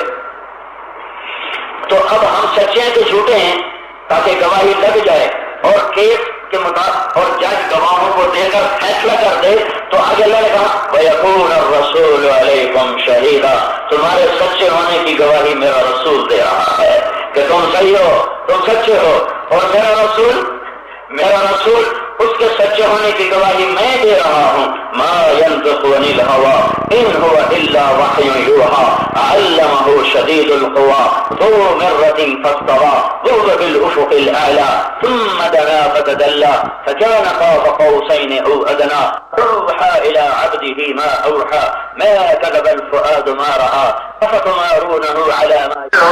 کوئی ہمیں گواہ تو ادھر محمد رسول اللہ بولے میں گواہ ہوں یہ سچے ہیں، میں گواہ ہوں یہ سچے ہیں۔ محمد رسول اللہ سچے ہیں، اس کے لیے گواہی کون دے گا؟ تو عرشوں سے رب کی آواز آئی میں گواہ ہوں، ما ينطق عن الهوى ان هو الا وحي يوحى، یہ میری زبان اس کی ہے، بول اس کے رب کا ہے، کلام یہ بول رہا ہے اور پیچھے بولنے والا اس کا رب ہے، زبان اس کی ہے، کلام رب کا ہے، پیغام یہ سنا رہا ہے، پہنچانے والا اللہ ہے، بتا یہ رہا ہے، دینے والا اللہ ہے، سمجھا یہ رہا ہے، نظر اور نازل کرنے والا اللہ ہے، یہ اللہ ہے جس نے میرے رب میرے نبی کے سینے کے اوپر اس کو اتارا ہے۔ لا تحرك به لسانك لتعجل به ان علينا جمعه وقرآنه فإذا قرأناه فاتبع قرآنه ثم ان علينا بيانه وإنه لتنزيل رب العالمين نزل به الروح الامين على قلبك لتكون من المنذرين بلسان عربي مبين۔ یہ ساری چیزیں اکٹھی کرو تو پھر تمہیں پتہ چلے کہ تمہاری حیثیت کیا ہے۔ تم تو ڈاکٹر بن کے خوش ہو گئے اور ہماری حیثیت کتنی بڑی ہے، اللہ اکبر اللہ اکبر، کہ میں واسطہ بنوں اللہ کے لیے، اللہ اور بندوں کے درمیان میں واسطہ بنوں ہے تو یہ کرنے والی بات میرے جیسا حقیر، پر میں قربان جاؤں، میرے اللہ نے کہا کہیں ان کو شک نہ پڑ جائے، میرا نبی تسلی کروا، ان کی تسلی کروا، یہ کہیں گے ہم خود تو عمل کرتے نہیں، ہم اوروں کو تبلیغ کیسے کریں؟ 2-3 دن پہلے میں نے اس کو بڑا تفصیل سے بتایا تھا، لما تقولون ما لا تفعلون کو بہت غلط سمجھا جاتا ہے، اور ہم خود تو عمل کرتے نہیں، ہم اوروں کو کیا تبلیغ کریں؟ لما تقولون ما لا تفعلون، میں پھر دوہراتا ہوں کہ بہت تمہیں نیا مجمع ہوا ہے، لما تقولون ما لا تفعلون، بھائی اللہ کو میں نے تبلیغ کرتا، تیری اپنی داڑھی ہے نہیں، ہمیں کہتا ہے تو اللہ کے راستے میں جاؤ، تیری اپنا منہ سیدھا ہے نہیں، ہمیں کہتا ہے نماز پڑھو، پہلے جا اپنا منہ سیدھا کر پھر ہمیں تبلیغ کرنا، یا پہلے بچوں کو لے کر پھر ہمیں آ کے تبلیغ کرنا۔ یہ جو باتیں سنتے ہو نہیں سنتے ہو؟ اور اس کے لیے دلیل کیا ہے؟ لما تقولون ما لا تفعلون، اللہ کہتا ہے کیوں کہتے ہو جو کرتے نہیں ہو، لہذا مت کرو اس کی تبلیغ، پہلے عمل کرو پھر تبلیغ کرو، پھر تو سارا تبلیغ کا کام ختم، کیونکہ دنیا میں کوئی انسان پاکیزہ نہیں، معصوم نہیں، سوائے نبیوں کے، معصوم تو صحابہ بھی نہیں ہیں، ہاں مغفور ہیں، خطائیں ہوئی، میرے اللہ نے کہا جاؤ جنت ہے، جاؤ جنت ہے، میرے نبی کا دیدار ہی کافی ہے تمہارے عمل کے لیے، بس جن آنکھوں نے میرے نبی کو دیکھا ان پہ دوزخ حرام ہے، جاؤ موج کرو۔ کیا عظیم لوگ تھے ویسے، کیا عظیم لوگ تھے۔ شیخ عبد القادر جیلانی جو اولیاء کرام کے سرتاج ہیں، ان کے ایک خلیفہ، خلفاء کتنے بڑے ہوتے تھے اس زمانے میں، وہ کہیں گے کاش ہم حضور کے زمانے میں ہوتے تو ان کو کندھوں پہ بٹھاتے، ان کا قدم زمین پہ نہ لگنے دیتے۔ شیخ عبد القادر جیلانی محبوب سبحانی رحمۃ اللہ علیہ نے فرمایا تو ابو جہل سے بھی بڑا نبی کا دشمن کو تھا۔ اللہ نے ساری کائنات کو دیکھا، جو سب سے خوبصورت دل تھے ان کو اپنے نبی کا صحابی بنایا، نہیں کوئی اپنی مرضی سے صحابی بن گیا، تو اس قابل تھا ہی نہیں کہ تو نبی کی صحبت میں ہوتا. وہ چنے ہوئے دل تھے, وہ چھانٹے ہوئے دل تھے, وہ پسندیدہ قلوب تھے جنہیں میرے خالق نے چنا اور پھر ان پر ایسا راضی ہوا تاکہ کلن وعد اللہ الحسنى. اپنی مرضی سے صحابی بن گیا. تو اس قابل تھا ہی نہیں کہ تو نبی کی صحبت میں ہوتا. وہ چنے ہوئے دل تھے, وہ چھانٹے ہوئے دل تھے, وہ پسندیدہ قلوب تھے جنہیں میرے خالق نے چنا اور پھر ان پر ایسا راضی ہوا تاکہ کلن وعد اللہ الحسنى. اے میرے نبی, میرا وعدہ ہے تیرے تمام صحابہ کو جنت دوں گا. کیا عظیم لوگ تھے کہ دنیا میں رہتے ہوئے بشارت مل رہی ہے. 10 آدمی سنو, آپ مجلس میں تشریف فرما ہے, مسجد بھری ہوئی ہے, اور آپ نے کہا سنو, ابو بکر جنتی ہے, عمر جنتی ہے, عثمان جنتی ہے, علی جنتی ہے, طلحہ جنتی ہے, زبیر جنتی ہے, اور سعد جنتی ہے, عبد الرحمن جنتی ہے, ابو عبیدہ جنتی ہے, سعید بن زید جنتی ہے. یہ 10 میں ان سے راضی ہوں, اللہ بھی ان سے راضی ہے. یہ جنتی لوگ ہیں. اگر تم ان میں 10 میں سے کسی ایک کے بارے میں بھی دل میں بغض لے کے مر گئے تو اللہ تمہیں منہ کے بل جہنم کی آگ میں گرائے گا. کیا عظیم انسان تھے. کہا جو جنتی عورت سے شادی کرنا چاہے ام ایمن سے کر لے. سبحان, ام ایمن حبشی عورت ہے. بلال, ابھی کیا بات ہے, اللہ کا بندہ, میں جب جنت میں جاتا ہوں میرے قدموں کی آواز آگے آگے ہوتی ہے. کیسے لوگ تھے بھائی, کیا عجب لوگ تھے کہ زندگی میں رہتے ہوئے جنت کی بشارتیں. یہ صرف دیدار نبی تھا, دیدار نبی تھا, دیدار نبی تھا. اللہ نے ایسے نہیں صحابی چن کے رکھ دیے, چنا ساری کائنات میں سے, اور انہوں نے اپنے حبیب کا ساتھی بنایا. معصوم نہیں تھے, خطائیں ہوئیں, اور ایسے عالی مقام پر تھے کہ اللہ نے کہا معاف, جاؤ جنت. اور اللہ کے دربار میں صادقیت, جو پہلے دین کے کام میں لگے ہوں, جو ان کی خطاؤں کو چھیڑے گا نا, اس کے ایمان کا بھی خطرہ ہے. وہ پورے انسان تو نہیں نا, کامل تو نہیں ہے, کامل تو نہیں ہے, کامل تو نہیں ہے, کامل تو نہیں ہے. اسامہ بن زید رضی اللہ تعالیٰ عنہ حضور صلی اللہ علیہ وسلم کے ساتھ سوار تھے حج میں. ان کو آنے میں دیر ہو گئی, استنجے کا تقاضا, لوگ سارے کھڑے حج والے, اور وہ دیر ہو گئی. وہ آئے, اونٹنے پہ سوار ہوئے تو لوگوں نے دیکھا وہ کالے حبشی تھے. تو یمن کے لوگوں نے کہا اس کالی کی وجہ سے ہم سب کو روکے رکھا. اللہ کے نبی کے انتقال کے بعد جتنوں نے یہ بول بولا تھا سارے مرتد ہو گئے تھے. اللہ نے ایمانی طلب کر لیا تھا. اللہ کے ہاں پرانا ہونا بڑا حکم رکھتا ہے. نیا نیا گرم گرم خون تبلیغ میں ہے, وہ اپنے بڑوں کا احترام نہیں کرتے, خطرے میں ہیں.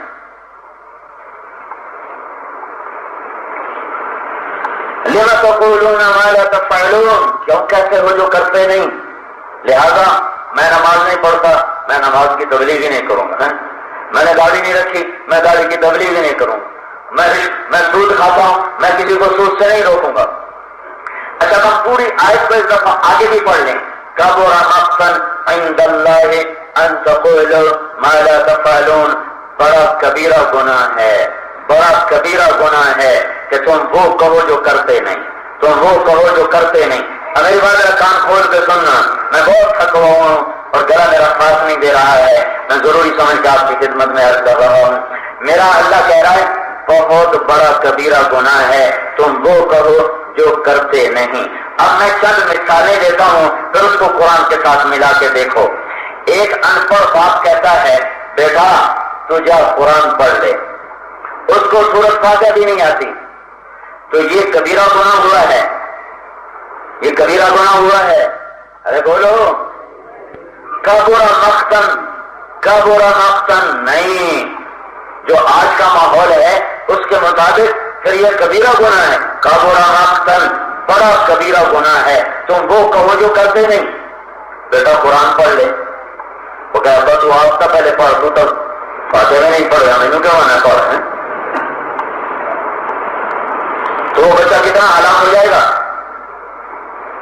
ایک نشے کے مارے ہوئے عاجز آدمی نے دوسرے بچے کو سمجھایا, بیٹا نشہ نہ کرنا، میں تباہ ہو گیا ہوں، نشہ نہ کرنا، اب یہ کبیرہ گناہ ہے، کبیرہ مقتن، کبیرہ مقتن، بڑا کبیرہ گناہ ہے، تم وہ کہو جو کرتے نہیں ہو۔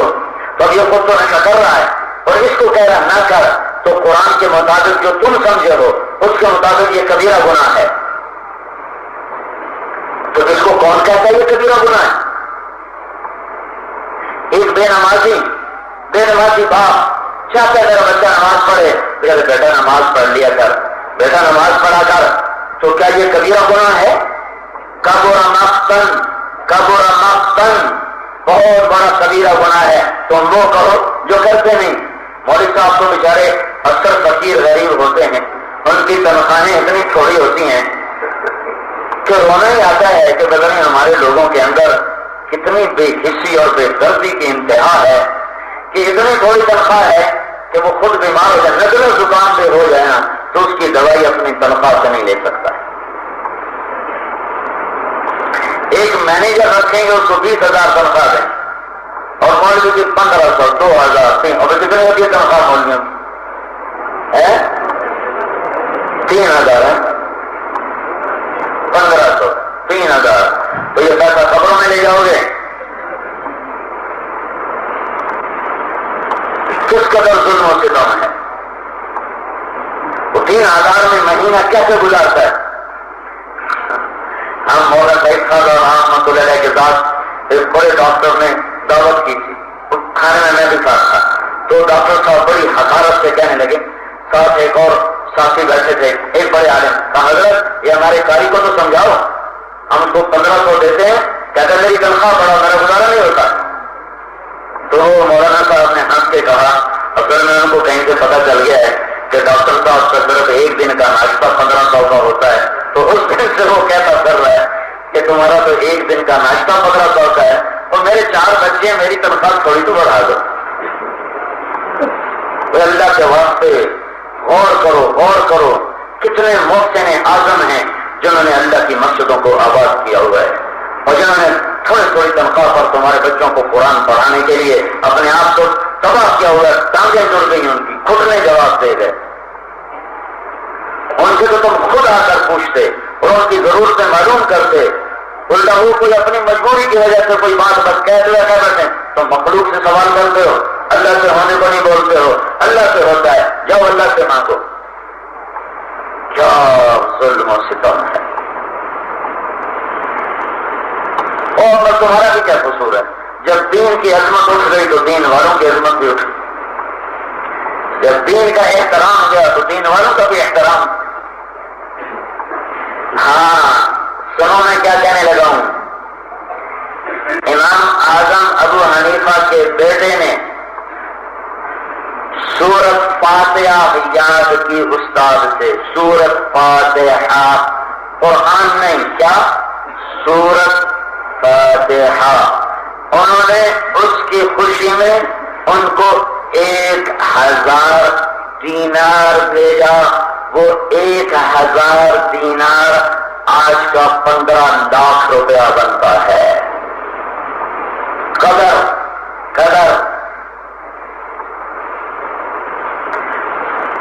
ابھی ایک ہمارا ساتھی فیصلہ باد کا بتا رہا تھا کہ ہم نے اپنے امام مسجد سے تنخواہ 5,000 کی، تو محلے کے تاجر کہنے کے مولویوں کو کس کے رکھا جاتا ہے، ان کا مزاج خراب کر رہے 5,000 دے کے، اور سارے نمازی، بے نمازی نہیں نمازی۔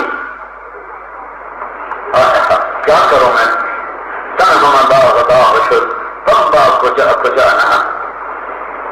کہاں کوئی آدمی اپنے زخموں پر کھمبے رکھے، یہاں تو رواں داغدار ہے۔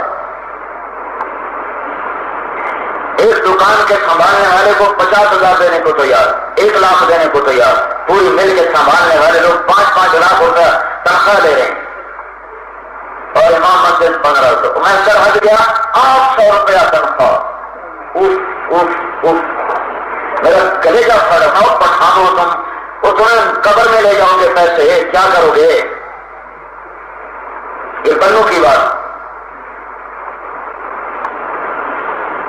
تو اہل علم کی قدر کرو، اہل مسجد اعلان، ایک حدیث سنو، قیامت کے دن اعلان ہوگا، این الائمہ، امام مسجد کدھر ہے؟ وہ جی میں ڈاکٹر ہوں بشک، اور یہ میں سردار ہوں بشک۔ این الائمہ، یہ میں ایسے اضافہ کر رہا ہوں ذرا بات دلچسپ کرنے کے لیے، ہے نہیں۔ این الائمہ، امام مسجد کدھر ہے؟ امام مسجد کدھر ہے؟ کہا جی میں مسجد کا متولی تھا، وہ کوئٹے کے بازار میں میرا بہت بڑا کاروبار تھا، ایشیا فین بشک بشک۔ این الائمہ، امام مسجد کدھر ہے؟ کہا جی ہم حاضر مسکین۔ این الفقہاء، علماء کدھر ہیں؟ علماء کدھر ہیں؟ کہا جی مدرسہ ہم نے بنایا تھا، سارا ڈنڈا ہم نے جمع کیا تھا، چلو۔ این الفقہاء، علماء کدھر ہیں؟ اور جی ہم حاضر ہیں۔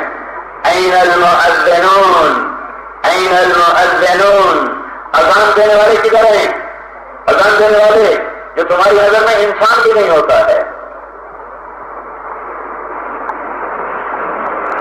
کہ میں حاضر ہوں، کہ تم تینوں باہر آ جاؤ، تینوں باہر آ جاؤ، تینوں طبقات باہر آ جاؤ۔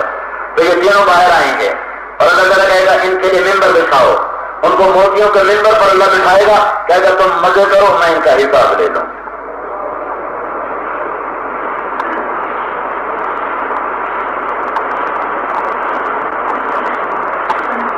میرے جو والد تھا نا رحمت اللہ علیہ، وہ بڑا زمیندار اور بڑا عجیب جیسے ہوتا ہے زمیندار پنجاب کا، لیکن اس میں ایک وسط تھا، وہ علماء کی بڑی خدمت کرتا تھا۔ اور میں مدرسے پڑھنے لگا، ارادہ کیا کہ مجھے گھر سے نکال دیا۔ گھر تک 3-4 سال بعد راضی ہو گئے تو میں نے ایک دن کہا آپ کو پتہ بھی ہے یہ جو میں علم میں لگا ہوں آپ کی وجہ سے لگوں گا، میں کیوں کر رہا تھا تم مولوی بن، میں نے کہا تم علماء، آپ علماء کی خدمت نہ کرتے تو مجھے یہ چیز نہ ملتی۔ یہ لکھا ہے جو علماء کی خدمت کرتا ہے اللہ اس کی اولاد میں سے کسی کو علم کی راہوں پہ لگا دیتا ہے۔ میں نے کہا یہ آپ کی خدمت کی وجہ سے اللہ نے مجھے یہ راستہ دکھایا۔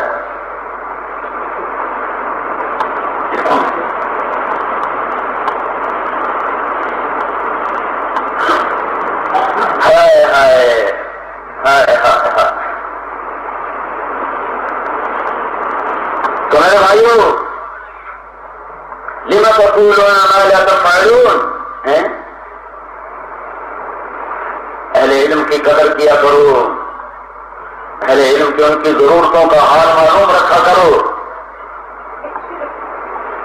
اور خود پہنچ کے ان کے پاس پہنچایا۔ اب تمہیں جنید بغدادی تو نہیں ملیں گے، اب تم ڈھونڈنے لگو کہ ابو حنیفہ جیسا نظر آئے، اور اب تمہیں ڈھونڈنے لگو کہ ہمیں یہاں مسلم جیسا نظر آئے، پہلے تم اپنے آپ کو جیسے تم ہوگے ویسی علماء ہوگے نا۔ وہ جو تھا نا مامون رشید خلیفہ، اس سے ایک آدمی نے کہا کیسا خلیفہ بنا کرتا ہے، تجھے پتہ نہیں عمر کیسا تھا، کاٹ لگے کپڑے پہنتا تھا اور کوئی ہٹو بچوں کا شور نہ تھا، تو کیسا متکبر جادر خلیفہ ہے، تو اپنے عمر کا طریقہ اختیار کر۔ وہ بڑا سمجھتا تھا، کہنے لگا عمر جب ایسا تھا نا تو عمر کے عوام سے ابو ہریرہ، پہلے تم ابو ہریرہ بنو پھر میں عمر بن جاؤں گا، تم تو رہو بدماش اور مجھے کہو میں عمر بنوں تو تم تو مجھے ویسے پاگل سمجھ کے باہر نکال دو۔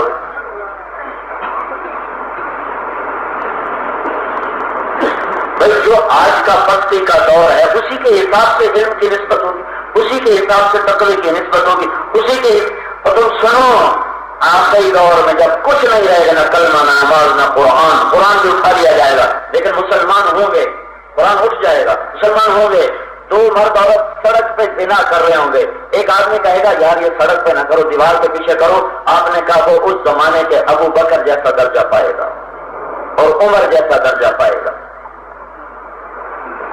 وہ یہ نہیں کہے گا کہ نہ کر کے یا ذرا دیوار کے پیچھے کر لو۔ تو اب تم 100 سال پیچھے کے علماء کو وہ تو ایسے کہ یہ کہتے ہیں، 100 سال پہلے کے عوام کہتے تھے۔ بتاؤں ایک چور نے نا، ایک جیب کترے نے آ کر اپنے استاد کو 2 روپے دیے، دلی کا ایک جیب کترا تھا، اس کے سارے چیلے سارا دن کام کر تو اس کو 2 روپے دیے، تو اس نے کہا بے وقوف آج سارا دن 2 روپے کما کے لایا ہے، کہنے استاد جی آج بڑا موٹا مال مارا تھا، آج بڑا موٹا مال ہاتھ میں آیا تھا، آج ایک گورے کی جیب کاٹی تھی، گورے کی انگریز کی، بڑے پیسے تھے، جب میں لے کے نکلا تو مجھے خیال آیا اگر قیامت کے دن عیسیٰ علیہ السلام میرے نبی کو تانا دے دیا کہ آپ کے امتی نے میری امتی کی جیب کاٹی تھی، تو میں نے کہا میری وجہ سے میرا رسول شرمندہ نہ ہو جائے، میں نے جا کے واپس کر دیا۔ اور یہ دور پہلا یہ زمانے کا چور تھا، تو آج کا تو 5 وقت کا نمازی سٹا کھیل رہا ہے، ہر سال حج کرنے والا سود پہ پیسے دے رہا ہے اور جوا کھیل رہا ہے، اور معمولی بات پہ قتل کر دینا ایسا جیسے مکھی کو مار دیا۔ تو اس نسبت سے دیکھو نا،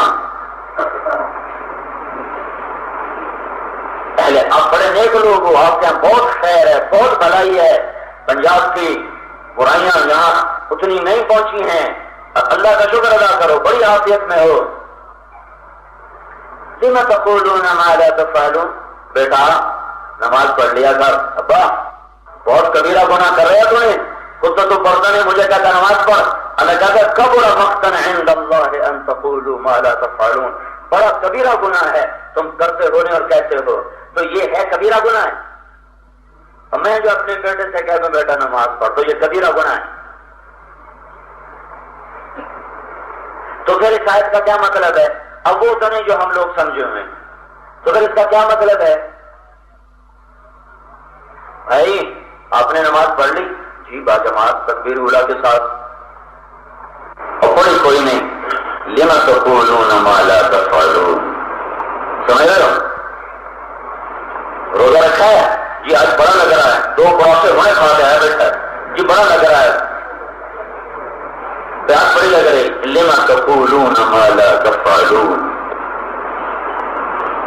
میں نے کبھی کسی کا حق نہیں کھایا، میں 1 پیسہ میرے اوپر حرام ہے، وہ روزانہ جیب رشوت سے بھر کے لے جاتا ہے، لِمَ تَقُولُونَ مَا لَا تَفْعَلُونَ، کیوں کہتے ہو جو کرتے نہیں؟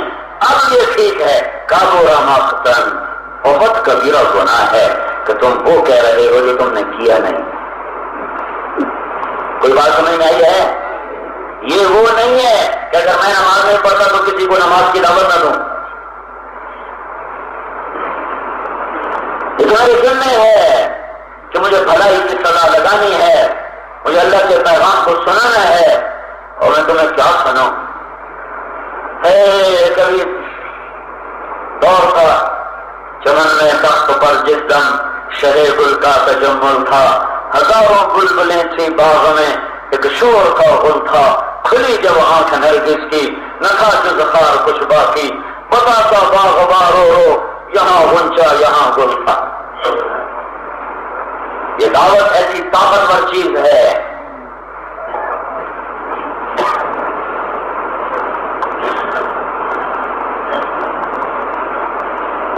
ایک فتنہ اٹھا عباسی دور میں، بنو عباس، حضرت عباس کی اولاد نے حکومت کی 132 ہجری سے لے کر 656 ہجری تک، 35 بادشاہ آئے اس خاندان میں، اور 656 میں ہلاکو خان نے آ کر ان کے حکومت کو ختم کیا۔ اس میں ہارون اور مامون باپ بیٹا بڑے مشہور ہوئے ہیں۔ مامون کے دور میں ایک فتنہ اٹھا قرآن کے عقیدے کے بارے میں، اگر اس پر وہ لوگوں کو لے آتا تو قرآن میں تحریف ہو جاتی اور سارا دین زیر و زبر ہو جاتا۔ وہ اس نے اپنے بھائی معتصم کو مرتے ہوئے وصیت کی، میری وصیت پہ جمے رہنا، میرے عقیدے پر جمے رہنا۔ علماء شہید کر دیے گئے، کچھ روپوش ہو گئے، کچھ بھاگ گئے، کئیوں نے کلمہ کفر کہہ کر بعد میں توبہ کر لی۔ میدان میں ایک آدمی کھڑا رہ گیا پورا، احمد بن حنبل، امام احمد بن حنبل، ایک آدمی میدان میں رہ گیا۔ سر دھڑ کی بات یہ ہے، اسلامی تاریخ میں 2 آدمیوں کے بارے میں یہ الفاظ لکھے گئے ہیں کہ یہ نہ ہوتا تو دین نہ رہتا، یہ نہ ہوتا تو اللہ کا نام نہ رہتا۔ ایک ابو بکر کے بارے میں جب مرتد قبائل کے مقابلے میں ابو بکر اکیلا کھڑا ہوا ہے اور سارا عرب پست ہو گیا اور سارا عرب مست اور بغاوت پہ آ گیا اور سارے صحابہ ہمت چھوڑ گئے اور کہا یا رسول اللہ، اے ابو بکر پر ان کی زکات چھوڑ دے کر نماز قبول کر لے۔ تو ابو بکر منبر پر آئے اور کہا ان اللہ بعث محمدا والحق كل شريك والاسلام غريب طريق قد رفع حبله وقل اهل وجاهده فجمعهم الله تعالى بمحمد صلى الله عليه وسلم فجعلهم الأمة الباقية الوسطى. فوالله لا أبرح بأمر الله وأجاهد في سبيل الله حتى ينجز لنا الله وعده ويفي لنا عهده ويقتل من قتل منا شهيدا في الجنة ويبقى من بقي منا وارث عباده في الأرض. إن الله قال وليس لعباده خلق وعد الله الذين آمنوا منكم وعملوا الصالحات ليستخلفنهم في الأرض كما استخلف الذين من قبلهم وليمكنن لهم دينهم الذي ارتضى لهم وليبدلنهم من بعد خوفهم أمنا. فوالله لو منعوني عقالا مما كانوا يرضون رسول الله صلى الله عليه وسلم ثم أقبل معهم الشجر والحجر والمدر والجن والإنس لجاهدتهم حتى بلغ روحي الله. إن الله لم يفرق بین الصلاۃ والزکاۃ. یہ وہ عالمگیر اور تاریخی خطبہ ہے جس نے نظام کائنات کو بدل کے رکھ دیا. اور پھر لوگوں صحابہ نے کہا اگر ابو بکر نہ ہوتے تو اللہ کا نام نہ رہتا. اور پھر اس کے 250 سال کے بعد یہ بات علماء اور اس زمانے کے لوگوں نے کہی اگر احمد بن حنبل نہ ہوتے تو اللہ کا نام مٹ جاتا. یہ وہ آدمی تھا جس کے جنازے پر 13 لاکھ انسانوں نے شرکت کی اور اس کے جنازے کو دیکھ کر 20,000 یہودی عیسائی غیر مسلموں نے کلمہ پڑھا. یہ وہ ہستی تھا کہ مر کے بھی ہدایت کا ذریعہ. اب مناظرہ ہوا 3 دن احمد بن ابی داؤد. آگے معتزلہ فرقے کا وکیل بھی احمد اور حق کا وکیل بھی احمد. ادھر بن حنبل ادھر بن ابی داؤد. چوتھا دن آ گیا اور ان کو پتا تھا آج مجھے قتل کریں گے کہ بڑی شدید سزا دیں گے. تو جب ان کو جیل سے لا رہے تھے زنجیروں میں اور یہ چل رہے تھے محل کی طرف اور سڑکوں پہ لوگ گھیرا ڈالے ہوئے اور اوپر چھتوں پر عورتیں چڑھی ہوئی کہ دیکھو آج کیا ہوتا ہے. تو امام وقت یہ کہتا جا رہا ہے اپنے دل میں کہ میں کیوں جان قربان کروں اور میں بوڑھا آدمی ان کے کوڑے کیوں کھاؤں. جیسے اور علماء نے کلمہ کفر کہا میں بھی کہہ دوں گا اور اپنی جان بچا کے استغفار کروں گا. اس بڑھاپے میں 60 سال کی عمر اس بڑھاپے میں کوڑے کام سے کھاؤں.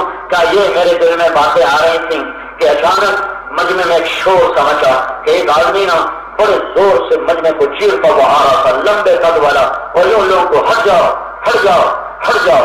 تو اس کی آواز سے میرا سر اٹھا تو میں نے دیکھا ایک بڑا وجیل لمبا آدمی کہہ رہا ہے زور سے احمد احمد احمد. میں نے کہا ہاں تو مجھے جانتے ہو؟ میں نے کہا نہیں. کہ میں ابو الہیثم ہوں میرا نام ابو الہیثم ہے. میں بغداد کا سب سے بڑا چور ہوں سب سے بڑا ڈاکو ہوں اور محکمہ پولیس کے رجسٹروں میں لکھا پڑا ہے کہ اب تک چوری کے جرم میں 18,000 کوڑے کھا چکا ہوں. میں نے چوری کو نہیں چھوڑا. دیکھو کہیں تو عباسیوں کے گھر سے حق نہ چھوڑ دینا کہیں ان کے کوڑوں کے ڈر سے حق نہ چھوڑ دینا. تو امام احمد بن حنبل نے فرمایا مجھے لگا جیسے میرے اندر نئی روح پیدا ہو گئی اور میں نے کہا میں کٹ مروں گا اور میں کبھی کبھی کبھی حق نہ چھوڑوں گا. یہ چور کی تبلیغ نے یہ امام وقت پہ اثر دکھایا اور یہ پاگل پن ہے. پہلے خود عمل کرو پھر تبلیغ کرو. لما تقولون ما لا تفعلون. ارے قبر مقتن کو سمجھتے تو یہ مطلب واضح ہو جاتا. نماز پڑھی حاجی پڑھی ہے پڑھی کوئی نہیں. لما تقولون ما لا تفعلون. زکات دیتے ہو پوری دیتا ہوں کبھی ایک پیسہ کسی غریب کو نہیں دیا. لما تقولون ما لا تفعلون. ماں باپ کے خدمت گزارو تو کبھی اف بھی نہیں کی اور روزانہ ان کو ذلیل کرتا ہے. لما تقولون ما لا تفعلون. کبر مقتا عند اللہ ان تقولوا ما لا تفعلون. ایک چور کی دعوت. اب امام ڈٹ گئے تو احمد بن ابی داؤد نے کہا یہ واجب القتل ہے قتل کر دیا جائے.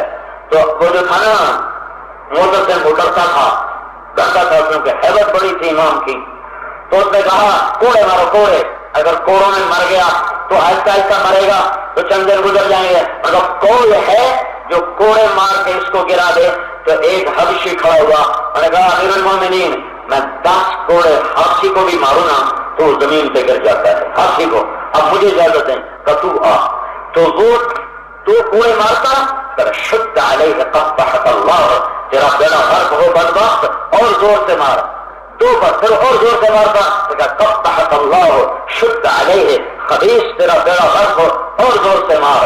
اور کمر کرتا تو پہلے اترا تھا، ایسے گوٹیاں اڑنا شروع ہو گئیں اور خون بہنا شروع ہوا اور ان کو غشی طاری ہوئی.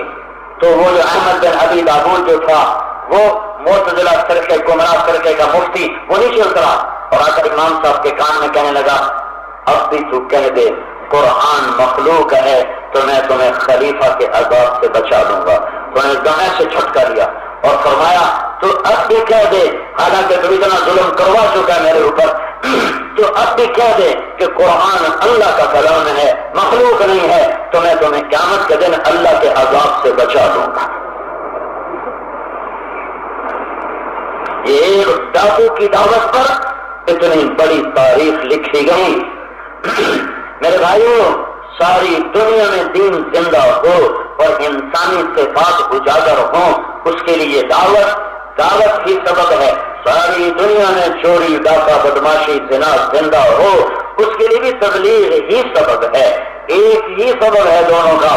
ہاں ہم کمزور ہیں، ہمارے عمل کھوٹے ہیں، ہم کس منہ تبلیغ کریں.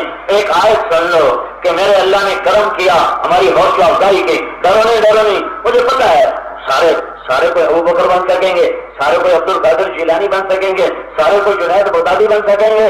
خیرو میں تمہیں ایک بڑا حوصلے والا اور بڑے خوشخبری والا تمہیں کلام سناتا ہوں.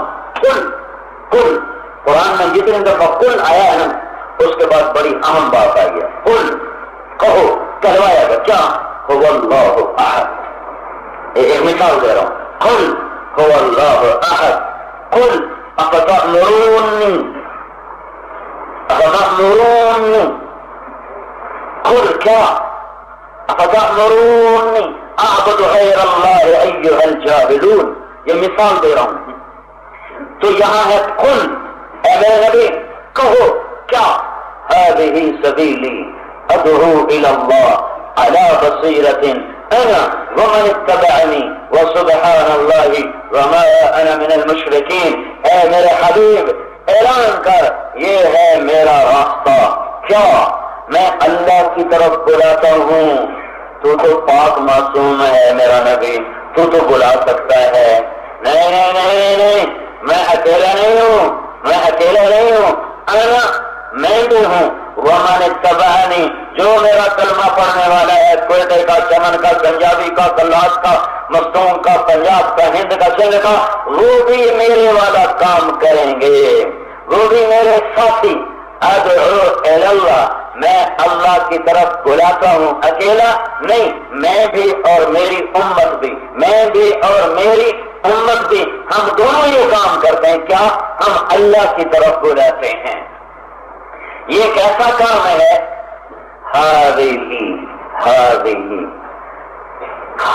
بھی کہہ سکتے ہیں، ہاذا سبیلی بھی کہہ سکتے ہیں، اور ہذہ سبیلی بھی کہہ سکتے ہیں. ہذہ کیوں کہا ہے؟ ہذہ مؤنث ہے، ہاذا مذکر ہے، اور ہذہ مؤنث. ہذہ کہنے میں اشارہ یہ ہے کہ یہ کام محبت کا ہے، ڈانٹ ڈپٹ کا نہیں ہے، اور آنکھیں دکھانے کا نہیں، آنکھیں بچھانے کا ہے. جیسے عورت کو ڈانٹ ڈپٹ سے چلاؤ گے تو پس کے زندگی گزارے گی، کبھی تمہیں دل نہ دے سکے گی، اور اگر اس کو محبت دو گے تو سب کچھ تمہارے اوپر قربان کر دے گی. اپنی بیویوں سے اظہار محبت حکم ہے. تم تو کہتے ہو ہماری شان کے خلاف ہے بیوی کو سلام کرنا، اور تمہارا نبی اپنی بیوی کو بٹھا کے لقمے بنا کے کھلاتا تھا. ہم عائشہ کو لقمے بنا کے کھلاتے تھے، اپنے گھر میں جھاڑو دیتے تھے، اپنی بیویوں کے لیے آٹا گوندتے تھے. تمہاری تو چائے مطلب کی نہ بنے تو بیوی کو گالیاں دینا شروع کر دیتے ہو.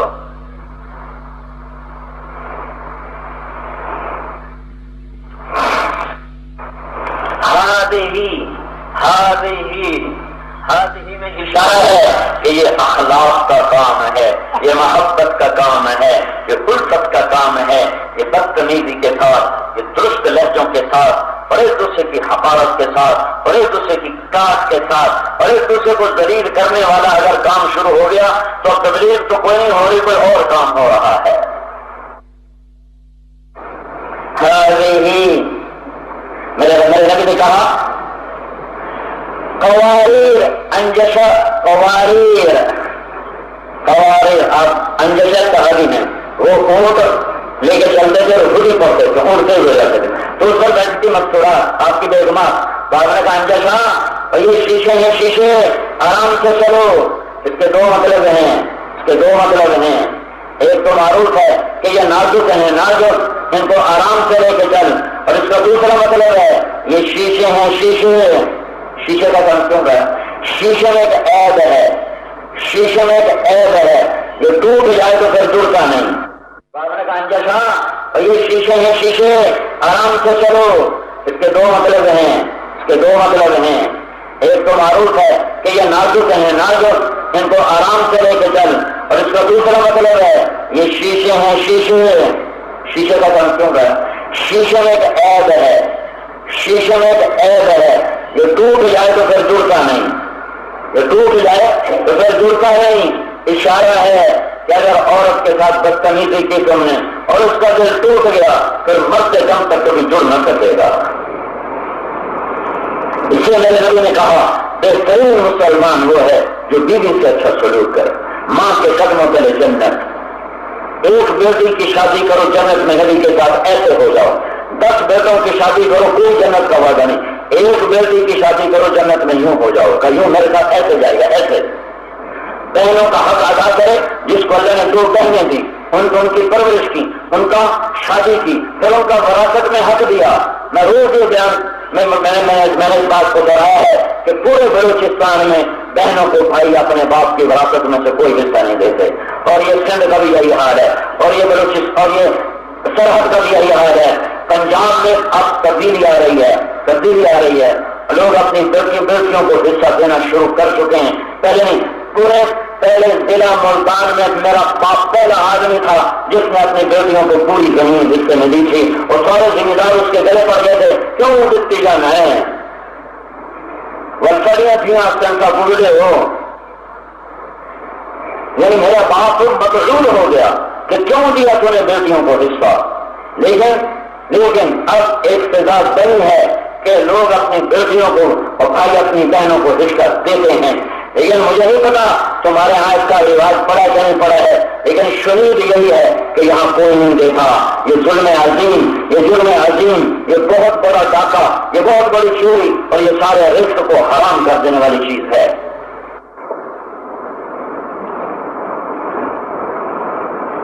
میرے نبی نے کہا جس نے بہنوں کو حصہ دیا شادی کے بعد بھی حال پوچھتا رہا تو جنت واجب ہو گئی ہی یہ کب اشارہ طرف ہے کہ یہ محبت کا کام ہے بچھ جانے کا کام ہے توازو کا کام ہے اس لیے مؤنث لفظ لایا مذکر لفظ نہیں لایا مؤنث لفظ لایا اس میں امیر بھی ہے تو وہ کہے بھائی اگر ایسا ہو جائے تو کیا خیال ہے یہ کیا جائے ہم کہہ رہے ہیں کیا جائے یہ دعوت کا راستہ نہیں ہے جو کہا جا رہا ہے کرو یہ دعوت کا راستہ نہیں یوں اگر کر لیا جائے تو کیا خیال ہے یہ ہے ہی عورت جس روپ میں بھی ہے اس کی عزت اور احترام ہے میرے نبی نے کہا کاش میری ماں زندہ ہوتی اور میں عشاء کی نماز کے لیے مصلی پہ کھڑا ہوتا اور میں سورت تم اکثر نوجوان بیٹھے ہو اللہ کرے تمہارے ماں باپ سلامت ہوں جن کے مر گئے اور وہ گستاخ تھے ان کے لیے بھی راستہ ہے تو ان کے لیے قرآن پڑھو نقل پڑھو دعا کرو رو دھو تو وہ گستاخیاں مٹ جائیں گی لیکن جن کی زندہ ہیں وہ تو ابھی منا لو اور خدمت کر لو اور جنت کی راہیں بنا لو کہ میرے نبی نے کہا کاش میری ماں ہوتی اور میں عشاء کی نماز کے لیے مصلی پہ ہوتا اور ادھر میرے گھر کے در کے کھلتی اور میری ماں منہ نکال کے کہتی محمد تو میں نماز توڑ دے تو میں کہتا جی اما جان میں نماز پیچھے پوری کروں گا آپ حکم فرمائیں کیا کہنا ہے یہ سب ہی کے ہیں میرے استاد ہیں مولانا جمشید صاحب دامت برکات میں نے ان سے قرآن پڑھا میں ان کے لیے شہد لے کر گیا جب میں رامن پڑھتا تھا میں نے کہا جی میں شہد لایا ہوں کہاں سے میں نے کہا جی میرے اپنے باپ کا ہے تو میرے استاد کا سوال سنو ایک شہد کی بوتل اور اس زمانے میں 8-10 روپے کی یہ 77-78 کے بعد مجھ سے فرمایا تیرے باپ نے اپنی بہنوں کو زمینوں میں سے حصہ دیا تھا. اللہ اکبر. جسے حلال حرام کی تمیز ہو وہ کیسی احتیاط کرتا ہے کہ تیرے باپ نے اپنی بہنوں کو زمین میں حصہ دیا. میں کہوں گا اللہ کا شکر ہے میرے باپ کی بہن ہی کوئی نہیں تھی, صرف 2 بھائی تھے. اگر کوئی ہوتی تو نہ دیتے, سب کی بات کیوں, رواج ہی کوئی نہیں تھا. پھر کہنے لگے تیرے دادا نے اپنی بہنوں کو زمینوں میں سے حصہ دیا تھا. میں نے کہا حاجی میں جمع ہی کوئی نہ ہو سکے, آپ پوچھے جان دو میرے جمن کے سوال. میں کہا میرے پیدا ہونے کے پہلے کے سوال تو نہ کرو چاچی, میرے ہوش میں آنے کے سوال کرو. تو پھر ہنس پڑے, کہنے کا اچھا ٹھیک ہے رکھ دو. یہ اس قدر نازک ہے کہ ایک اللہ سے ڈرنے والا اور اللہ کو حساب دینے والا وہ کہہ رہا ہے تیرے دادے نے زمینوں میں سے حصہ دیا تھا بہنوں کو. میں نے کہا جی میرے ہوش سے پہلے میرا دادا مر گیا, مجھے کوئی پتا نہیں. ہاتھ ہی کا مطلب بتا رہا ہوں کہ یہ راستہ محبتوں کا, الفتوں کا چھپانے, عورت کو چھپایا جاتا ہے, مہنگا کیا جاتا ہے. ہاتھ ہی اپنے ساتھیوں کے عیب چھپاؤ, اپنے ساتھیوں کے عیب چھپاؤ, ڈھونڈ ڈھونڈ کے دوربینیں نہ لگاؤ, بلکہ اپنے ساتھیوں کے, پڑوسیوں کے, بھائیوں کے, دوستوں کے عیب چھپاؤ. میرے ایک صحابی نے کہا یا رسول اللہ میں چاہتا ہوں میرے عیب چھپ جائیں. آپ نے کہا تو اوروں کے عیب چھپایا کر, اللہ تیرے چھپائے گا. ہی سبیل. اب اس سبیل کو جوڑو. سبیل کسے کہتے ہیں؟ سبیل ہے سبل سے, اور سبل کہتے ہیں بارش کو. اور بارش کیا کرتی ہے کہ جہاں ہوتی ہے زمین سرسبز ہو جاتی, جہاں ہوتی ہے گرم ہوائیں ٹھنڈی ہو جاتی, جہاں ہوتی ہے پھول کھل جاتے ہیں, جہاں ہوتی ہے وہاں باہر آ جاتی ہے. تو سبیلی دعوت اللہ یہ وہ پانی ہے جب اس کی دلوں پر بارش ہوگی تو تمہارے دلوں میں بہار آ جائے گی, تمہارے آپ پھول کھلیں گے تقوی کے, محبت کے, سخاوت کے, علم کے, زہد کے. ضروریات سننے پر دعا کرتے ہیں. یہ جتنا مجمع آیا ہوا ہے آج یہ محنت رہے کر جاؤ کہ نماز نہیں چھوڑنی. ہاں ٹھیک ہے نا بھائی, نماز نہیں چھوڑنی, پکا وعدہ کر لیا نا, اللہ تعالیٰ قبول فرما لے. اور قرآن پاک کی تلاوت کے لیے کچھ وقت روزانہ مقرر کرنا ہے. ٹھیک ہے, روزانہ 3 تسبیح, تیسرا کلمہ, درود شریف, استغفار, اس کا 100 دفعہ صبح, 100 دفعہ شام ضرور رکھو. بہت سے لوگ آتے ہیں وظیفہ بتائیں, میں آپ کو وہ وظیفہ بتا رہا ہوں جو اللہ کے نبی نے ساری زندگی کیا. تیسرا کلمہ پڑھا, استغفار کیا, درود شریف. آپ خود اپنے اوپر بھی درود پڑھتے تھے کہ اللہ کی طرف سے حکم تھا, آپ خود اپنے اوپر بھی درود پڑھتے تھے. تو آپ 100 دفعہ صبح شام پڑھو, پھر دعا کرو, آپ کی جان قبول ہوں گی. جب کوئی مسئلہ پیش آ جائے نا, جب کوئی مسئلہ پیش آ جائے تو نماز پڑھ کے دعا کرو, قبول ہوگا. ایسا لطیفہ پر اچھی بات اپنی دادی, مجھے پڑھنے کا شوق نہیں تھا اسکول کالج لائف میں, پتہ نہیں کیوں نہیں تھا. میرا شوق مدرسے میں آگے زیادہ, ذہن اللہ نے اچھا دیا تھا, فیل نہیں ہوتا تھا, ہر دفعہ اچھے نمبر لیتا تھا. تو وہ کالج کا کالج تو مجھے آتا جاتا تو کچھ تھا نہیں. اور میں جو باقی سارا کاریہ کرتا تھا, جب امتحان قریب آتا تو نمازیں شروع کر دیتا تھا. اور پھر جب جس دن پیپر ہوتا تو پہلے نا دعا مانگ کے نا کتاب پکڑ کے بیٹھ جاتا, یا اللہ کل ذرا سوال آنا نا ایسے کر دے, بسم اللہ. یا میں آپ کو بتا رہا ہوں, میں ساری کلاسوں میں ایسے پڑھا ہوں, وہ نکالا ادھر ادھر 2-4 ادھر پڑے پھر بند کیا, یا اللہ سوال جو آمنا کر دے, بسم اللہ. ایک دن میں آیا پورے اسکول میں سیکنڈ, تو میں 8ویں میں میرے ٹیچر تھے محمد علی صاحب, فرمانے لگے بیٹا تو کیا کرتا ہے, میں تجھے دیکھتا ہوں پڑھتا تو ہے نہیں, اور نمبر تو اتنے اچھے لیتا ہے, تو کیا کرتا ہے, تو نقل مارتا ہے. میں نے کہا نہیں جی بسم اللہ, یہ بسم اللہ کی برکت. اچھا بایولوجی کا میرا ہوا پریکٹیکل, اب مجھے آتا کچھ نہیں تھا, اتنی موٹی کتاب, جمعے کا دن میں نے بڑے خوش و خصوص سے دعا کی, یا اللہ مجھے کچھ نہیں آتا, مہربانی کر, میرا 5 بجے پریکٹیکل ہے, میں جمعہ پڑھ کے سو جاؤں گا, مجھے خواب میں دکھا دینا جو سوال آنے. ویسے میں نے جمعہ پڑھا, پہلے توفیق بھی نہیں ہوتی تھی کہ جمعہ بھی پڑھ لیں, ایسی شقاوت اور بدبختی اس وقت تھی. تو جا کے بڑے اہتمام سے جمعہ پڑھا اور کتاب کرانے رکھ کے آ کے سو گیا. میں سویا, میری آنکھ میں نے خواب دیکھا کہ میں پریکٹیکل ہال میں ہوں اور ادھر سے وہ ایگزامنر آیا، اس نے ہمارے سامنے خرگوش رکھے، خرگوش وہ ڈسیکشن، اور پھر اس کے بعد اس نے 4 سوال لکھائے، وہ ہم نے لکھے، میں نے وہ لکھے۔ ایک دم میری آنکھ کھلی، سب سے پہلے میں نے خرگوش کا سارا چیپٹر پڑھا، پھر وہ 4 سوال نکال کے پڑھے۔ 5 بجے میں جا کے بیٹھا ہوں لیبوریٹری میں، تو ہمارے آگے خرگوش آنے شروع ہو گئے۔ میں کہا پہلے 10 منٹ تو ٹھیک ہو گئی۔ اس کے بعد اس نے وہ 4 سوال جو لکھائے 3 کرنے تھے، تو ان 4 میں 3 وہ تھے جو خواب میں آئے تھے، اور ایک وہ تو میں نابو کرتا تو میری موجے تھی، میری تو بلے بلے ہو گئی، 20 منٹ میں پیپر حل کرنا ہو گیا۔ تو نماز ایسی چیز ہے کہ میں تو بے نمازی تھا اور میں تو نمازی نہیں تھا، لیکن اللہ میرا کیسا کریم ہے کہ جب اس سے مانگو تو رب تو سب کا ہی ہے نا، اور بے نمازیوں کا بھی رب ہوئی ہے اور نمازیوں کا رب ہوئی ہے۔ تو جب کبھی کوئی مسئلہ اٹکے نا تو بس مسلح کے ساتھ اللہ سے مانگو اور نماز کرو، اللہ تعالیٰ سے بار بار اللہ تمہارے لیے راہیں انشاءاللہ اپنے فضل سے نکالے گا۔ دوسرا یہ ہے جب تم چھٹیوں میں گھر جاؤ یا جہاں تم گھروں میں رہتے ہو تو اپنے ماں باپ کا ادب سیکھو، ان سے بدتمیزی نہ کرو، ان کے آگے اف نہ کرو، سر جھکا دو، بڑی سے بڑی اوکھی بات کہیں تو جی جی جی کرو۔ ہمارا دوست ہے ذمہ دار، وہ کہتا ہے کہ میرا کوئی مسئلہ پھنس جاتا ہے تو میں جا کر نا پہلے اپنے اما ابا کو دباتا ہوں، پھر ان کے پاؤں پکڑ کے نا ان کے پاؤں کی طرف بیٹھ کر ان کے پاؤں کو پکڑ کے اپنا سر رکھ کر ان سے چومتا ہوں، پھر اللہ سے دعا کرتا ہوں میرا اوکھے سے اوکھا کام اللہ کر دیتا ہے۔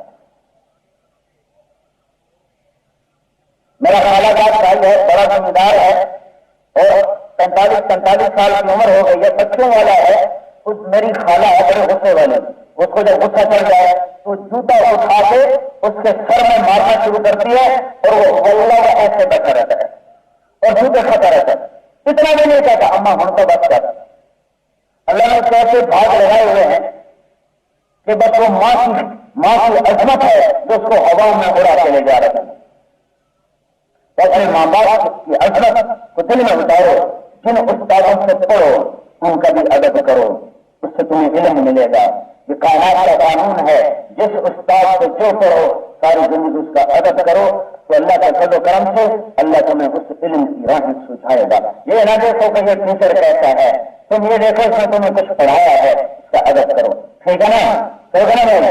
اگر آپس میں لڑے ہوئے ہو تو صلح کر لو، روکے ہوئے ہو تو مان جاؤ، کسی سے کوئی کھٹپٹ ہے تو جا کر سیر کر لو اور پہلے اس کو منا لو تو تمہارا درجہ جنت میں اونچا ہو جائے گا، بڑا ہو جائے گا۔ اللہ سے راضی ہے جو معافی مانگنے میں پہل کرے اور صلح کرنے میں پہل کرے۔ میرے اللہ کو یہ عمل انتہائی پسندیدہ ہے۔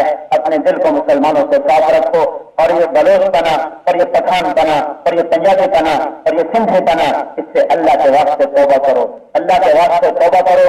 ان سب چیزوں کو دفن کر کے تم غلام رسول بنو، غلام نبی بنو، غلام مصطفیٰ بنو، غلام محمد بنو، غلام رسول بنو۔ میرے رب کی عزت کی قسم اللہ تمہیں ایسا چمکائے گا کہ چاند سورج بھی تم سے شرمائیں گے، ٹھیک ہے نا؟ یا تو اپنی نفرتیں ختم کرو، لڑائیاں ختم کرو، ایک غیبت چھوڑو، گالی چھوڑو، جھوٹ چھوڑو تو تمہارا دین چمک جائے گا، روشن ہو جائے گا، ٹھیک ہے نا بھائی؟ یہ کبھی نہ بنے، اور جب آپ کو موقع بنے تو 3 دن نکلتے رہو، 3 دن اللہ کی راہ میں نکلتے رہو۔ یہ مرکز ہے، یہاں شب جمعہ اپنے ساتھیوں کے سمیت آؤ، رات قیام کرو، بات بنو۔ یہ 3 دن چلتے چلتے تمہاری زندگی کا سارا خیال اللہ کے فضل سے بدل جائے گا۔ میں نے یہ کیسے نہیں کرا درست شریف پڑھو، اللہم لک الحمد کما انت اہلہ وصلی علی محمد کما انت اہلہ وصلنا ما انت اہلہ انك اهل التقوى واهل المغفرة ربنا آتنا في الدنيا حسنة وفي الآخرة حسنة وقنا عذاب النار۔ رب کریم اللہ، عزل جلال اللہ، رحمان الرحیم اللہ، یہ ہمارا سرمایہ ہے، یہ ہماری جوان نسل ہے، یہ ہماری سب سے قیمتی متاع ہے، یہ ہمارا سب سے قیمتی خزانہ ہے، یہ ہمارا سب سے قیمتی سرمایہ ہے، یہ ہماری سب سے مہنگی دولت ہے۔ اے رب کریم اللہ، ہم ان کی جوانیاں تیرے سپرد کرتے ہیں، تو ان کی جوانیوں کو پاک کر دے، ان کی جوانیوں کو بیدار کر دے اور ان کے دل و دماغ کو نورانی کر دے اور ان کے دل و دماغ اپنا عرش بنا دے اور اپنی محبتوں سے بھر دے اور اپنی معرفت سے بھر دے اور اپنے حبیب کی محبت سے بھر دے۔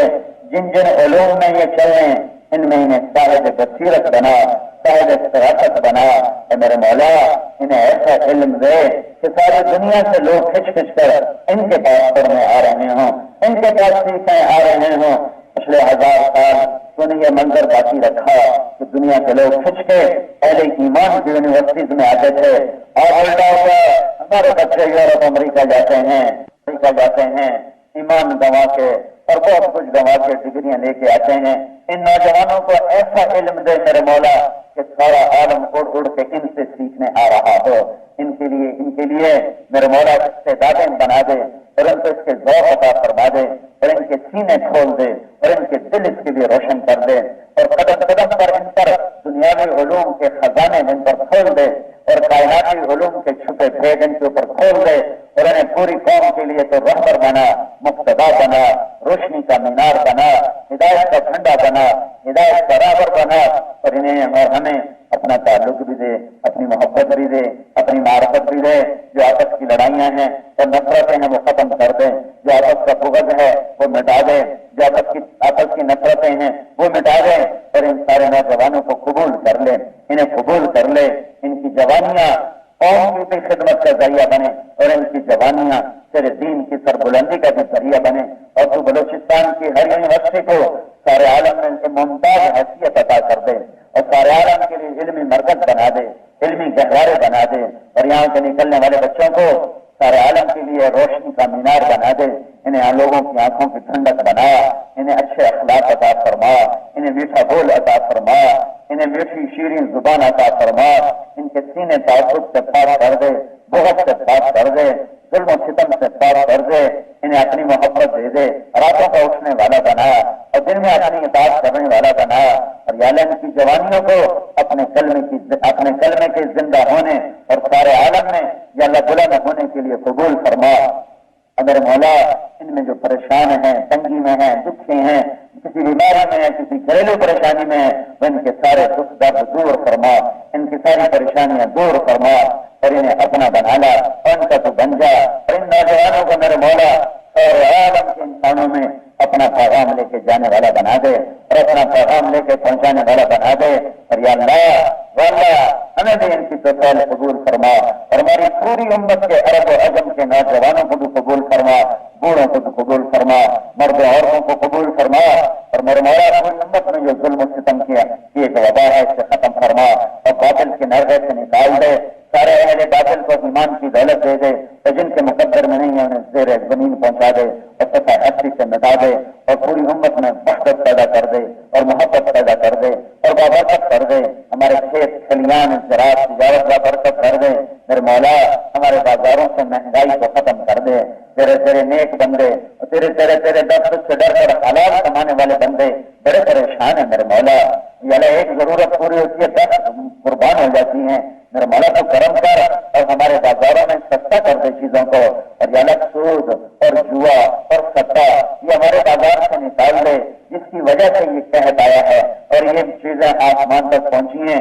جو یہ جوئے کا نظام چلا رہے ہیں اور سٹے اور سود کا نظام چلا رہے ہیں، ہمارے بھائی ہیں تم کو ہدایت دے دے، ایمان دے دے اور توبہ کی توفیق دے دے، اور اگر وہ کھڑی باز نہیں آ رہے تو یا اللہ ان کو الٹا سکھیں، ان کی تدبیروں کو توڑ دے اور انہیں عبرت کا نشان بنا دے، یا اللہ انہوں نے کروڑوں بچوں کو روا دیا ہے، انہیں کروڑوں بچوں کو میرے مولا سسکا دیا ہے، اور کروڑوں بیٹیوں کے سر سے انہوں نے چنیاں اتار دی ہیں، اور کروڑوں گھروں میں انہوں نے یلا چولہے ٹھنڈے کر دیے ہیں، اور یلا کروڑوں گاؤں کو انہوں نے تڑپایا ہے، اور کروڑوں نوجوانوں کو انہوں نے بے روزگار کر دیا ہے۔ اے کریم اللہ، اے کریم اللہ، اے کریم اللہ، تجھے سود اور جوا اور سٹا یہ ہماری تجارت زراعت سے نکال دے، اور یا اللہ جو یہ نظام چلا رہے ہیں ان کو سمجھ دے دے، ان کو توبہ کی توفیق دے دے، اور اگر وہ نہیں باز آ رہے تو انہیں عبرت کا نشان بنا، انہیں عبرت کا نشان بنا، اور اپنا فضل فرما، رازق رزاق تو ہے، رب کریم تو ہے، یا اللہ یہ حکومت نہیں چیزوں کو سستا کر سکتی، یہ مہنگائی نہیں دور کر سکتے، نہ ہم ان سے مانگتے ہیں نہ ہمیں ان پر کوئی آس اور امید ہے، ہماری آس بھی تو، ہماری امید بھی تو، ہمارا آسرا بھی تو، یا اللہ اگرچہ ہمارے گناہ زیادہ ہیں تو تم معاف کر دے اور ہمارے بازاروں میں برکت دے دے، کھیتوں میں برکت دے دے اور چیزوں کو سستا کر دے، حلال کھانے والوں کو بھی سکھ کا سانس دے دے، والوں کو بھی سکھ کا سانس دے دے اور جو حرام کما رہے ہیں ان کو بھی توبہ کی توفیق دے دے. میں تو ان جیسا فقیر ہوں، ان سے بھی زیادہ ذلیل ہوں، انہیں تو اس کی جزا دے میرے مولا. اے ستار اللہ، یہ سب تیری ستاری کے کرشمے ہیں، یہ سب تیری ستاری کے کرشمے ہیں. یا اللہ ربنا آتنا فی الدنیا حسنہ وفی الآخرۃ حسنہ وقنا عذاب النار. وصلی اللہ تعالی علی النبی الکریم. آمین برحمتک یا ارحم